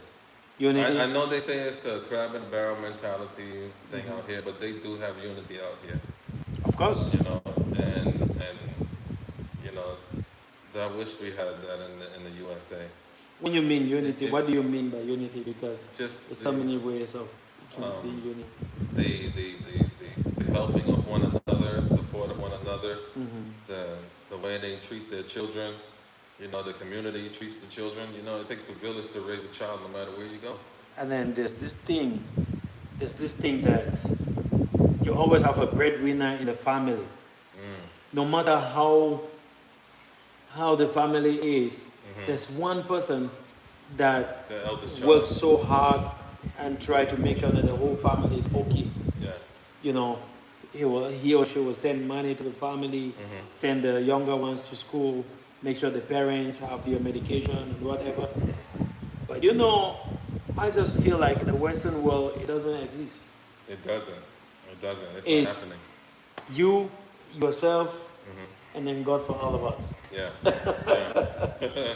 Yeah, but Yeah, this I is get an African thing also because, you know, like it or not, I want to check on my parents every month and make sure that they have everything that they need, you know, and that is it. And just that my siblings are grown now, I don't need to pay for their for anything. They all work. You know, I was But- always. Oh, sorry. Go ahead. Back in the days when I was still working in Thailand, Yeah. you know, I will still need to support my younger brother and my younger sister in yeah. school. You know, call up and see what they need, send them a little bit of money, pocket allowance, Yeah. all those things. But now, everybody's working, so that's a great. Because That's a great. everybody's older now. Yeah, that's a great relief on my shoulders. Yeah. Hell yeah. But I still have my parents. You know, I start to see sometimes why people, other foreigners, when they visit America to come live, and they get to know me well, they call me a foreigner in my own country because my nature doesn't match what I've experienced and witnessed in America. You know, my nature has always been different. You know, so like I too, in America, I think the economic structure and not to bring up politics again, but the political greed, the political sinister ways, and the economic structure. You know, when you move out of a lot of American cities, out of your parents' home in a lot of American cities, Yeah. you don't have enough money to support your mother. You know, and if you have a child, you barely making it. Even as a solo man, you're not making it. So you don't have to go back and ask your mother for money. You can't give her money when she asks you. So, and it's like it hurts to not be able to do that. So like, okay, I became a truck driver. I eventually started making more than the average truck driver even, and definitely a lot more than the average worker. You know, unless you're like a doctor or a lawyer or something, you know, then that's a different story. But you know, I still had to sacrifice myself, even my health, by making myself stay inside that truck all day and night. I didn't have a place to live. I was purposely homeless, just so I can provide for the people that I love and That you myself. love, yeah. You know. So you know, if, in case something, an emergency happens, hey, I'm there. You know. You That's know, a responsible man. yeah, and you know, after a while you start growing smart because I mean it started with a sacrifice, ended with pure intelligence because I said, you know what, I can afford to live anywhere I want and still be able to help my mom out, you know. Right. And I said, no, I'm not gonna pay no $2,000 a month somewhere to live in a nice neighborhood to reduce your chances of getting shot. While your mom You know, needs help. while I could just collect that money, pay myself the rent money and the utilities, and if my mother ever needs something, I got her back. Right. You know, I can save more without the apartment than I could with the apartment. You know, so like if I can save 1,000 USD a month with the apartment, I can save 6,000 USD a month without the apartment. I mean, sorry, 2,600 USD without the apartment. Yeah, let's see what Kate says. Oh, very well said. I appreciate. There is also from US gives important about unity. Yeah, I mean, everybody feels something good. Everybody will appreciate a good thing. And Philippines has got a lot of good things going on in this country when it comes to unity, when it comes to family, when it comes to culture and respect, the food, you know, just the beauty of the country, the friendliness of the country. Philippines has got a lot to offer. There will still be a few things that foreigners will not like, which you are not supposed to like everything. It's the same. Okay, She says, "What's your typical day like in the USA versus here? What's your typical day like in the USA?" So my typical day in the U.S. Let's say I had the day off from work. Yeah. To be honest with you, Uh-huh. I would watch a movie. You know, my friends are still calling me up, seeing how I'm doing and everything, and I'm calling a few of them. But mostly when I'm off, we don't call each other. You know, I'll just go to a restaurant. My favorite restaurants was the Vietnamese restaurant and this fish fry place. I miss them so much. You know, I miss everybody there. You know, I go do my laundry, I'll take care of all my chores, you know, and I'll just stay in the hotel for those days. You know, one of my regular hotels that I stay in, and that's it. My life is boring, you know. Really? Yeah, I keep my life very boring, man. In the because- States? Yeah, I keep my life very boring Is because it excited more here? yeah, it's more exciting here because I mean it'll be more exciting over there should I venture out. Uh-huh. But I don't really trust people too much. I got trust issues. You, know? you trust me? No. He says he doesn't trust me, guy. You wash that dish in cold water. Chad, Nah. he says he doesn't trust me, man. But you know, they I have trust issues in America, you know, because some people will smile in your face for 20 years and just turn it back on you, you know. Yeah, that's true. how they got time to be phony there. That's the nature. But Especially Canada. Canada's worse. that's a country, that talks more of a country where everybody's struggling to survive. So nobody wants to trust anybody because, you know, it's like, I want to grab this, you want to grab that. Yes. They don't have a culture of sharing and that. Kid, I just sent the link on the chat, on the comment section. If you can click to that link, you can join the live stream. You can join and then you can ask questions directly. We have 30 minutes to go, 23 minutes to end the live. I would love you to come, join the live, and then we can talk directly. But you can still post your comments on the comment section if you are not comfortable to come on the live stream. So another thing I wanted to ask you, which everybody asks, which accent do you appreciate? A Filipino that is westernized or a Filipino that speaks a Filipino accent? The Filipino that speaks from the Filipino accent. Those Filipinos, Yeah. from my experiences, those Filipinos, I mean, you're talking about whitewashed. Yeah. Man, I mean, you're the dude with a mustache and a cowboy hat and an F-350. I mean, it's like, it's disgusting, you know, given the history of it, you know, I mean, but you're going to have that everywhere you go, you know, in all ethnicities groups. So you don't want a I Filipino don't that want is them westernized? talking with their jaw kicked back and sounding like, oh, we're going to go downhill. You want them to You know, speak natural like Be your Filipinos. Filipino self. Be yourself. you And know? Africans should speak like me. Yeah, exactly. Exactly. Don't try to rap and Don't try change the to- tongue. Don't try to whitewash that. Yeah, because that- I really appreciate when I was in Thailand, when the Thais speak English in a Thai Thai tone. Okay. I love it. Yeah. It sounds so nice to my I don't know ears. if I'll be able to tell the difference. No, they will speak differently. Okay. You will know the accent. Uh-huh. Yeah. Good morning, Na Eddie. Uh-huh. How are you today? Yeah. And Something then, like that. And it's influenced by their the town, their language. yeah, right. It's the same as the Filipinos. Once they speak, hey, hello and welcome. How are you? Hello. Can you hear me? Let me see.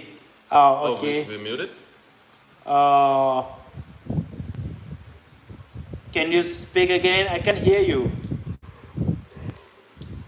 Oh, because we're using a webcam.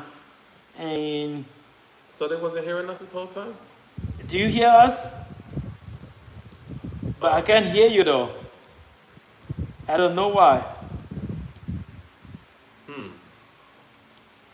Oh, because we are using microphones and it's linked to, let me see.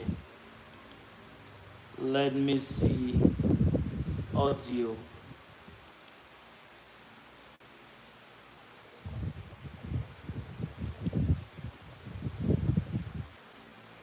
Microphone array audio.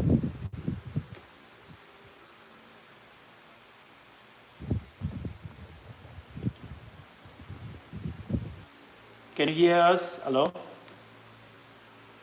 Yeah, join us again, kid. If you can hear us, you can join us again. I think the audio will be good now. It should be okay. Join the link again, and I think everything should be good now. It's more clearer now, right? Yo, can you tell? Can you? Hello?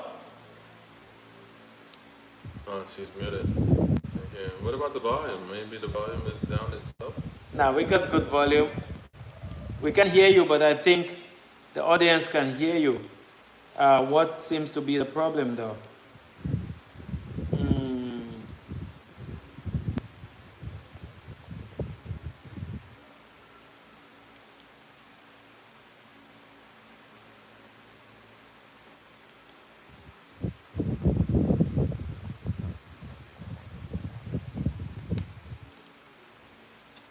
yeah, we can.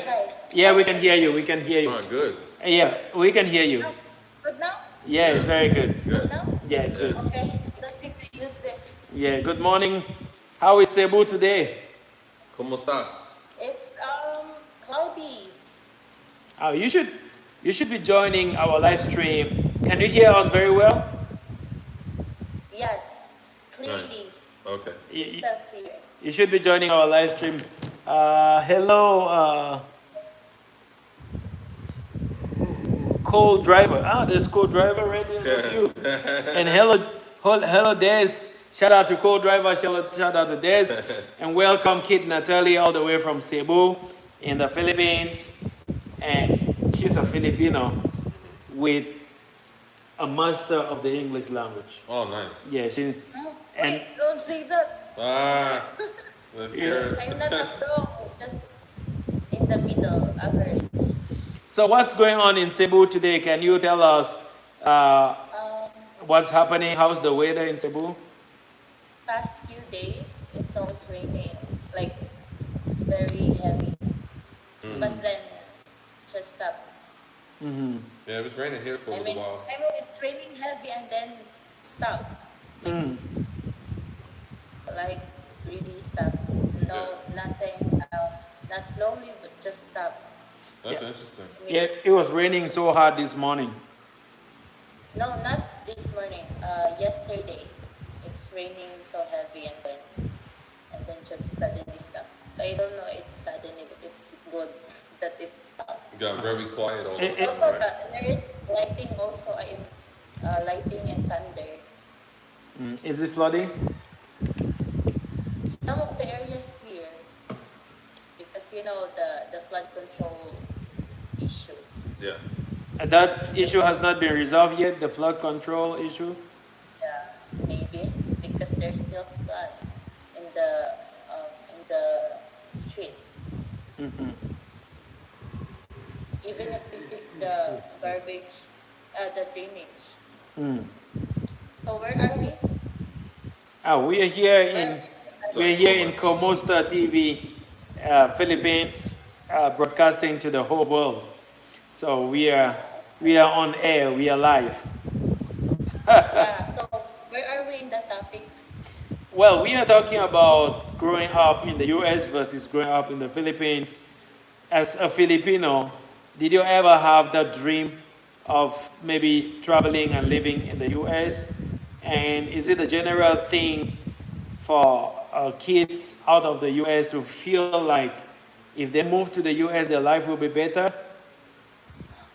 You know what? I know some people here in the Philippines that they really wanna live in US because they have a good life there. But then when they arrive there in US, they just said, "Oh, that was just a dream." But then when you live here, it's really difficult. So is it true? Why? That is true. Yeah, a lot of Filipinos run into that because they feel they mix up the economic system in the U.S. You know, in the U.S. we work just to pay our bills and then that's it. You know, anything extra is going to take months to save up for, if not years. You know, and that's the average job. So if the Filipino go there, he or she may get like $10, $15 per hour of their work. It sounds amazing when you don't take the U.S. taxes out of it yet and convert it into Philippine pesos. But once you spending American dollars on American products in America, then you're gonna see that it's not enough. You need a partner to live with you, a roommate, Yeah. husband, boyfriend, girlfriend, whatever.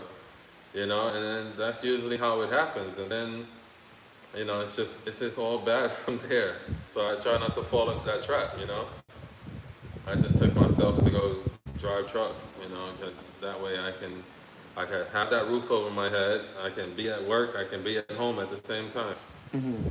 Yeah. So if you It's were, good that you work. Yes. yeah, you go ahead. It's good that you work in the US in dollar rate. You work like mainly. Are you familiar with the VA, virtual assistant work? No, Make- but I'm maybe interested in that though. Yeah, you know what? Many Filipinos are now doing that job here in Philippines. But before their dream is to work abroad so that they can earn that dollar. Yeah. But now they're just working at home here in the Philippines as a VA, and their client is from US, and they pay dollar. So their dream to work in abroad became just work here in Philippines is just earn dollar. Just working So I remotely. think that's the idea. For now, Yes. I think ASAP tickets. You heard of them? Tickets what? ASAP tickets. What's that?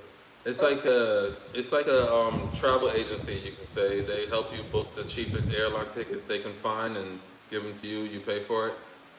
They have an option where you can tip for their services.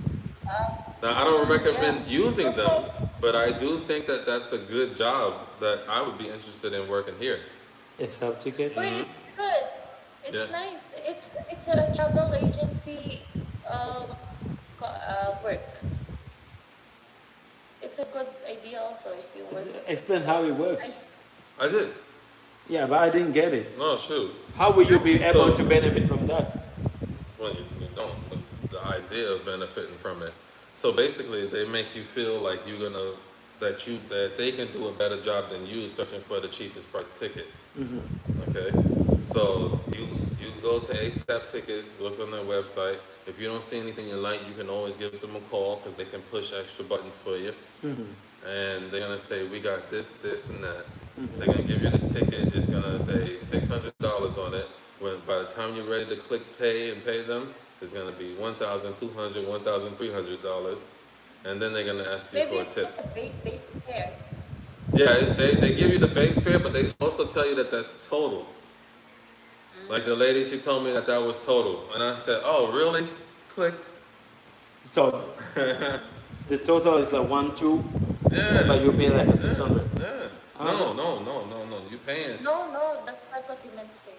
They tell you the total is gonna be a certain price, and then it's almost double Yeah. when it's time to pay. Ah, so I it's tried a that. scam. Scam. Yeah. I don't want to call them scammers on public, but I mean, what else is it? Now you have to say it the way it Freedom of is speech. then. Freedom of speech. It's not defamation. It's just freedom of speech. Yeah. No, but VR is just basically assisting you. Like, she can be promoting my channel from the background. I outsource a lot of work, doing my thumbnails.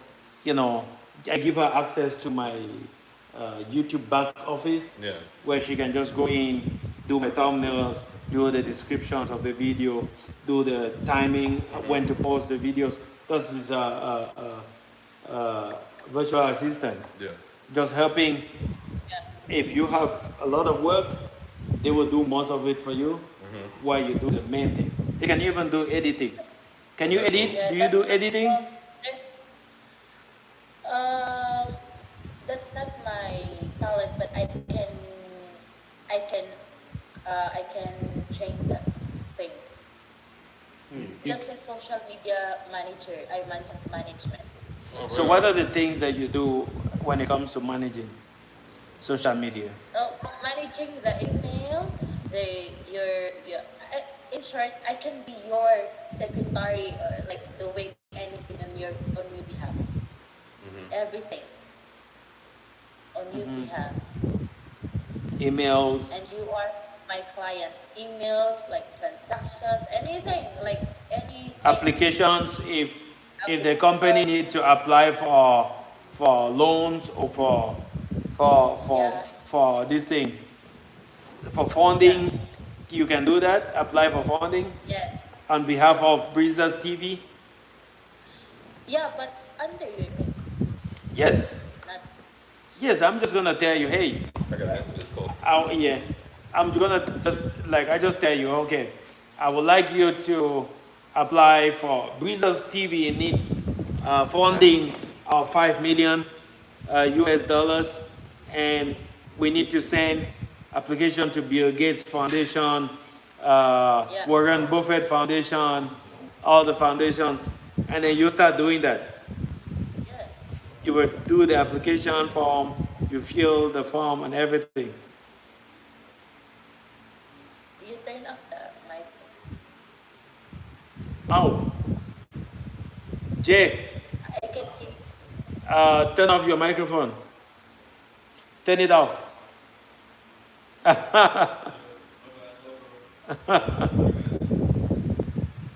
Yeah, it's good. Yeah. Can you hear him? No. Okay, we are good. Thank you. He was on the phone and Yeah, I can hear the conversation back on my end. Maybe the audience also can hear. yeah, I'm sure the audience is heard that. But it's a live stream though. It's a live stream. Yeah. So how is it like for you growing up in the Philippines as a child? Was it easy? Okay, no, it's not easy. I will tell you how I grew up. Before, when I was a kid, I don't know if you know this already, but I think I already tell the story to you. Why is it my voice is echoing? No, it's okay. Your voice is fine. Yeah, but on my end it's echoing. No, I think I'm hearing you just fine. How about in the live stream? Yeah, it's fine. It's not echoing. Live stream. Yeah, it's fine. I think it's not echoing. Live stream. It's okay. It's echoing. Did you turn on your headsets? Are you using only your microphone? Are you using only your Yeah, computer? yeah. Try to see if did you set up your stereo? I'll try to set But it's okay. isolation. Hey everybody, welcome back. Shout out to all of you watching. And please, if you're not yet subscribed to the channel, this is Breezers TV and Comosta TV on live. We'll be doing a lot of podcasts every day and talking about common issues that we have around Philippines compared to the world. Since we are currently in the Philippines, if you have any topic that you would like us to cover or to talk about, you're welcome to drop that topic on the comment section. We'll do more research on it and then we can cover it on the channel. Okay, go ahead. Okay, it's not echoing now. It's good. It's echo, but it's okay. Anyway, we can just have separate video of my story soon. Mm-hmm. Growing up. Yeah. Hmm? Okay. So for now, let's just chit chat. Okay, you don't wanna talk about your childhood. I wanna talk about it, but I'm separate. Like it's focus on that. Okay. Focus on that story. Yeah, but because we are talking about growing up in the US versus growing up in the Philippines. And for me, I think that growing up in the Philippines will be much better because the Philippines prepare you for the future, to be tough, to be resilient, to be, as a child, you don't have to have it all when growing up. And then you also, when you grow up in a tougher environment, not like it should be very hard or harsh, you are also prepared to face life challenges and you also enjoy life when you make it. So you learn to appreciate life more.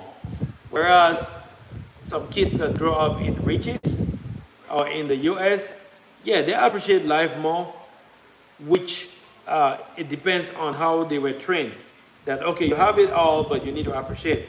But some I've seen most of the kids that go into depression are actually rich children that did not just know how to manage or how to face a difficult situation in their life. What you see as being easy and normal, they see it as being so challenging, and sometimes they will go into depression just because they cannot wash their dishes at home, they cannot cook their food, things like that. I'm back now. Yeah. So yeah, to add to that, I think in the U.S. growing up, it depends on your resources available to you. So if you grow up in the cities, um, there may or may not be no resources available to you. You know that in abundance. When I say resources, I mean like after-school programs and tutor programs. There's they done took out the money from a lot of schooling, general schooling, public schooling, grades from kindergarten to 12th grade, to fund these other unfortunate episodes, events that's happening around the world now. And the school system suffers in America because of that. We used to have a lot of after school programs like football practice, baseball practice, and it can actually lead somewhere. It just wasn't like the Pee Wee League for children. It can actually lead to the MLB or a single A team. Now it's like, okay, they still have sports events, but it's not everywhere you have that. So it depends on where you're at. If you're in the country, then you might have those available to you. Before, those programs was in abundance in the cities. It just depends on if you wanted to join or not. So yeah, it's like, and then Well, well, that's an interesting point. Do you think it's more about wealth or it is really about how parents is living, gratitude, and coping with life? um, I'd say wealth may be about 20%, because these things used to be government funded, and now, like, even if you have the wealth, you're not going there if you live in the major cities. It's just not available. You know, outings for children. It's like and it's now in this day and age. I mean, this been going on for about 20 years now, maybe more. But in this day and age, it's like children. I mean, growing up, you just accept the reality and see that these things aren't available to you, so you're not even interested in it. You're not gonna go and seek it. You're still a child, and you have to go to another state over, or many states over, and then you don't qualify because you don't live there. So, there's no point. Children's not doing that. So, Has life become much better as when you grow as an adult right now, or much worse life has become worse in America, actually, from when I was a child. over the years? Yeah, because by the time I was in ninth grade, the budget cuts was just eating everything up. All the free stuff that we had, like you know, the like I said, the after school programs and the tutoring and so on in New York City. Which was free. It's like these things was free. Nowadays you can't even pay for them. You can still pay for a tutor, but you can't pay for the things that we used to do as children. You know, the school trips is more local now. You know, you're not getting on a bus to go down to Indiana to spend a weekend anywhere, you know, or New Jersey to go spend a weekend anywhere anymore because parents don't even trust nobody with their children like that anymore, the way things are. So, Yeah. I have a question for Natalie. what's that? How do you feel as a Filipino having more and more foreigners move into the Philippines? Is it making life better for the Philippines, or is bringing down the quality of life that you have? Oh, that's a good question. It's it's better because that's why government improve the tourist here in Philippines. How the people in tourist industry entertain foreigner because they help also our country grow. And also as a Filipino, maybe some of the Filipina find their partner by visiting from other country to here in Philippines. So yeah, I think it's better when foreigner visit here in Philippines. So, how is, you know, there's this aspect of age is just a number. Is it a normal thing for the Filipinos to say age is just a number? Yeah, as yeah, in my observation, Okay. What about for you? yeah. For me also, um, I think yeah, age doesn't matter. Okay. It's common saying here in Philippines, age doesn't matter, but too much age matter. Like Yeah. maybe too much gap. Yeah, I've doesn't seen matter for me. I've seen a 70-year-old fighting over a 20-year-old girl on Senator Rafi Tofo's show. And he was serious, like, hey, I gave you all this my money, I paid my flight ticket for you and your family, Yeah. and you're dumping me. And then the girl is just 20. I'm like, Grandpa, she is just 20, Grandpa. Yeah. Come on, man. You know, What are you gonna be common doing sense. with a 20-year-old? You are 70, she's 20. Like, come on, bro. You know, but My observation also is that maybe we can blame that grandpa because maybe he was just looking for someone who can take care of him. Because in US, some of their children have a secret life, right?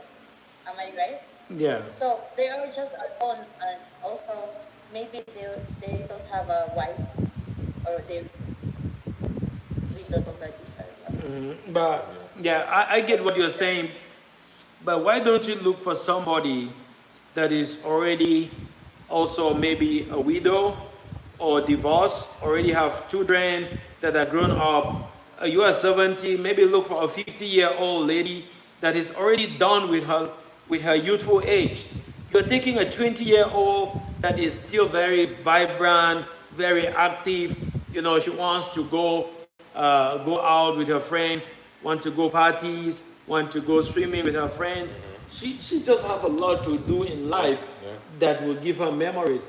She doesn't have time to come sit with you, you telling stories and drinking whiskey, drinking rum, Right. and saying, Telling them about your life, but she hasn't lived hers. You will be telling stories of your life, and she hasn't experienced that life. Right. Yeah, I know that the Yeah, fight. but not all. Huh? Not all old men ask their partner, their 20 years old partner to do it with me, like just stay here with me, tell me about stories. That some of the partner supports their partner, like okay, can go there, go. It's their money also. Like they can just support their 20 years old girlfriend. Some, but not all. Yeah, but why don't you just avoid the situation to just get an elderly woman that can take good care of you? She is also very matured and she knows how to take care of an elderly man than taking a 20-year-old that basically doesn't know how to take good care of herself, talk less of taking care of you.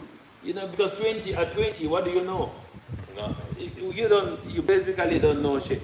Yeah. You're still learning, you know. Yeah. It's a 25-year-old that I think, even according to marriage, is right for marriage. If you're still 20, hey, stay next to your mama Yeah. and learn a lot of things. Your mama will teach you, Yeah. you know, how to take care of your this and that. You're not right.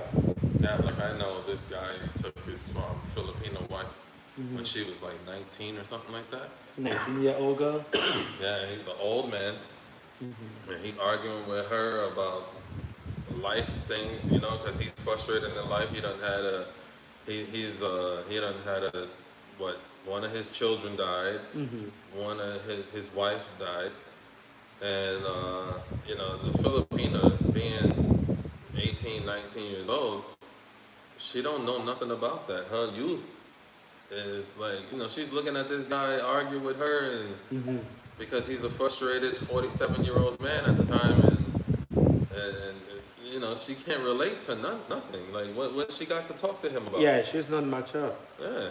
She doesn't know nothing. And she wanted to grow up so fast, and she went, and you know, it's a downfall on the mother's part, right? And it's also a downfall on this man's part, expecting that out of this 18-year-old. And you know what it all stemmed from? Child predator, you know?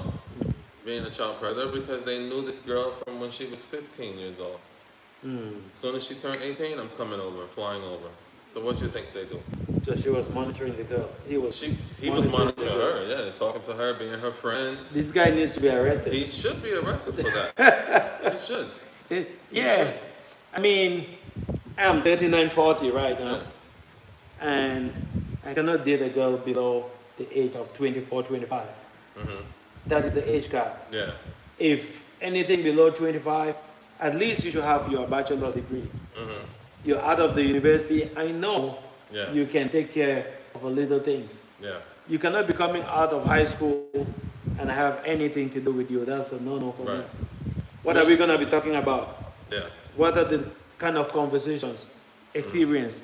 A lot of things are not just in common. Yeah, I wouldn't want her to be going into her first, if she was in her last year of her bachelor's degree, then I would make an exception for that. I'll be okay with that. You know, because there's things that I can teach her, you know, not help monetarily, because that, you know, money is not love, but the thing is that, you know, there's things that I can show her as an older guy who knows the world around him, you know, and can help her develop even further, you know, and hopefully I can make something out of that relationship. But hey, if it don't work, it don't work.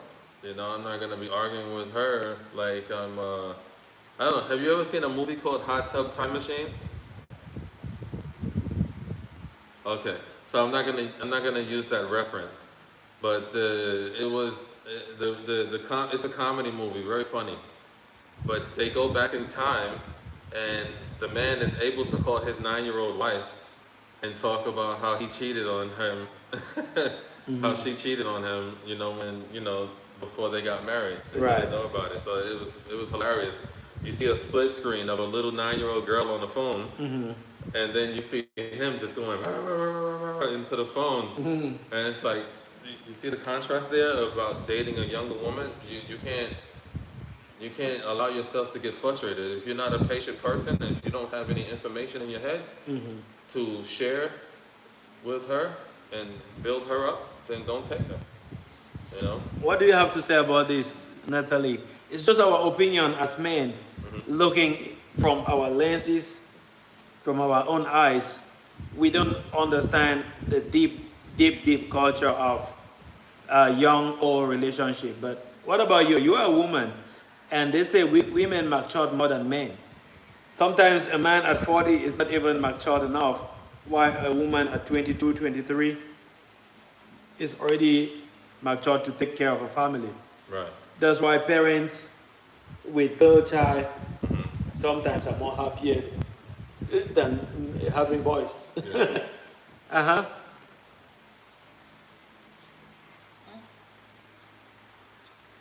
What was your question? What's your own opinion about this before we end the live stream? What do you have to say What's that? about the relationship gap, Yeah. The age gap, meaning he the even age saying, gap?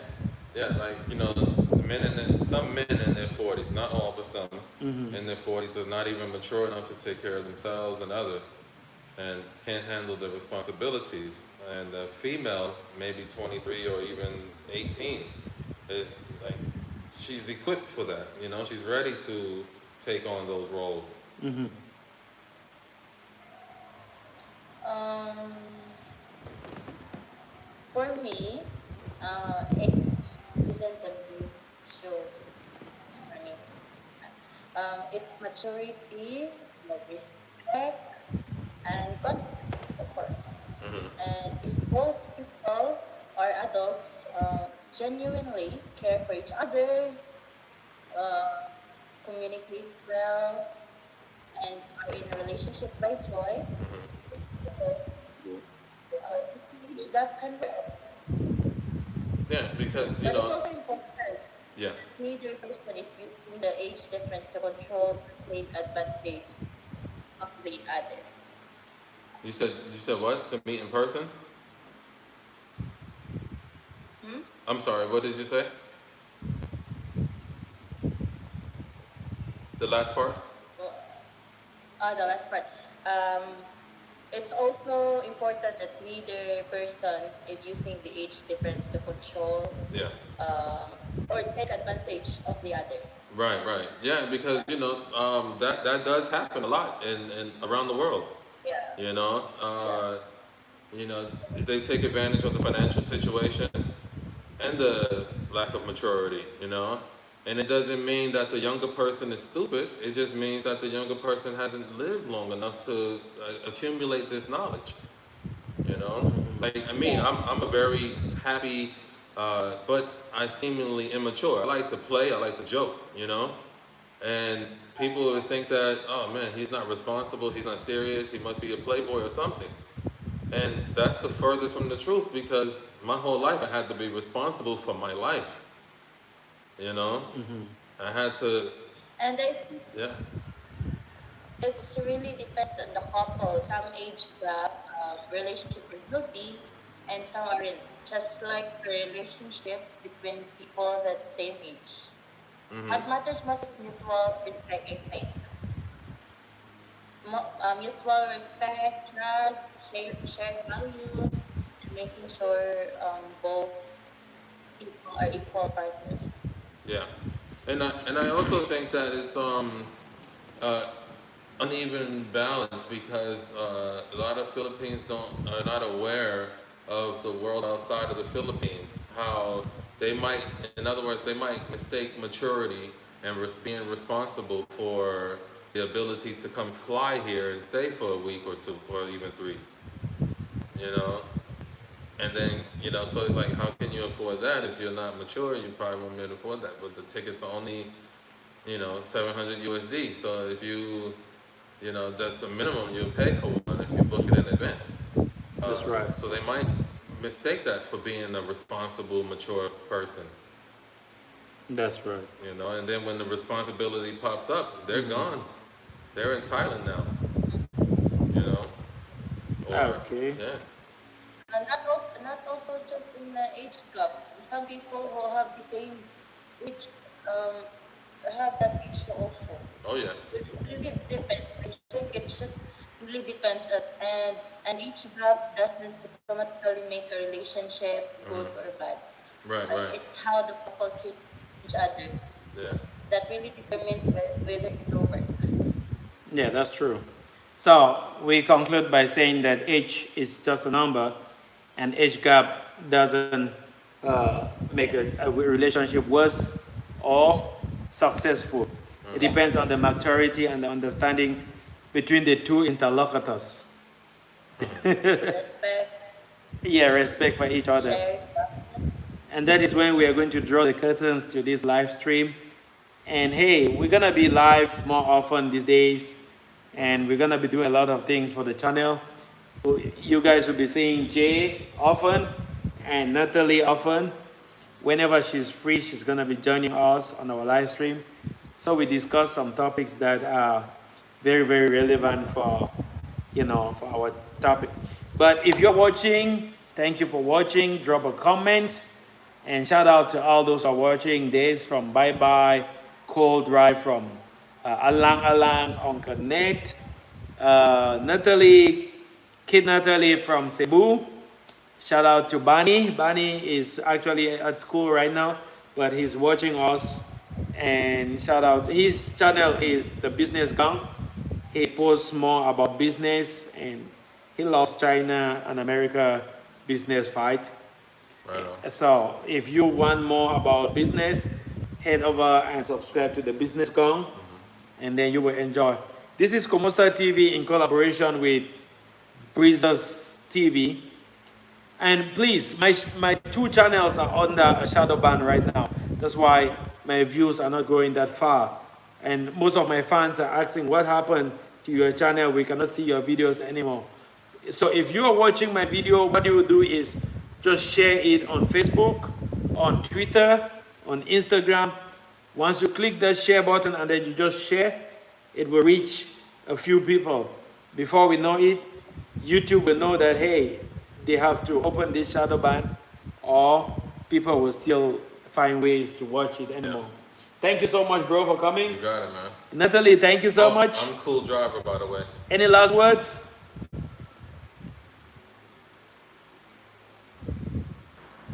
Can you hear me? Yeah. Any last words? Yeah. Yeah, any last words? See you soon again, guys. Yeah, it's good meeting the you. audience, and keep your keep this channel, keep the notification bell. Yeah, you got it. Ring the bell. Share, like, I appreciate that. This is your first time of meeting Jay, right?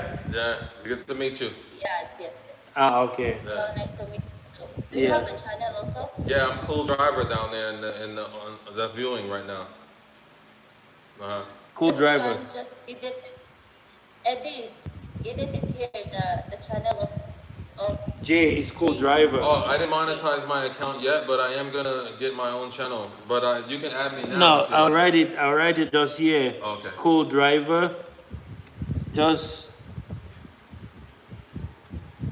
cool driver 7236. Does it on the comment section, Cool Driver 7236. That should be Jay's YouTube channel. And he's going to be posting more. And okay, I give you, let's have a for both of you, you can download these videos. Once it's saved on the live stream, you can download, edit, and then upload on your new channels so that it can also give you more views. So you have the right, there's no copyright linked to it, and you can cut the part that you think is important for you, do your edits, and then you can repost. It's okay, because your face is there and you're both participants in the show. Right on. Right. So we're ending today. Natalie, stay on. I'm just gonna end the live. Thank you.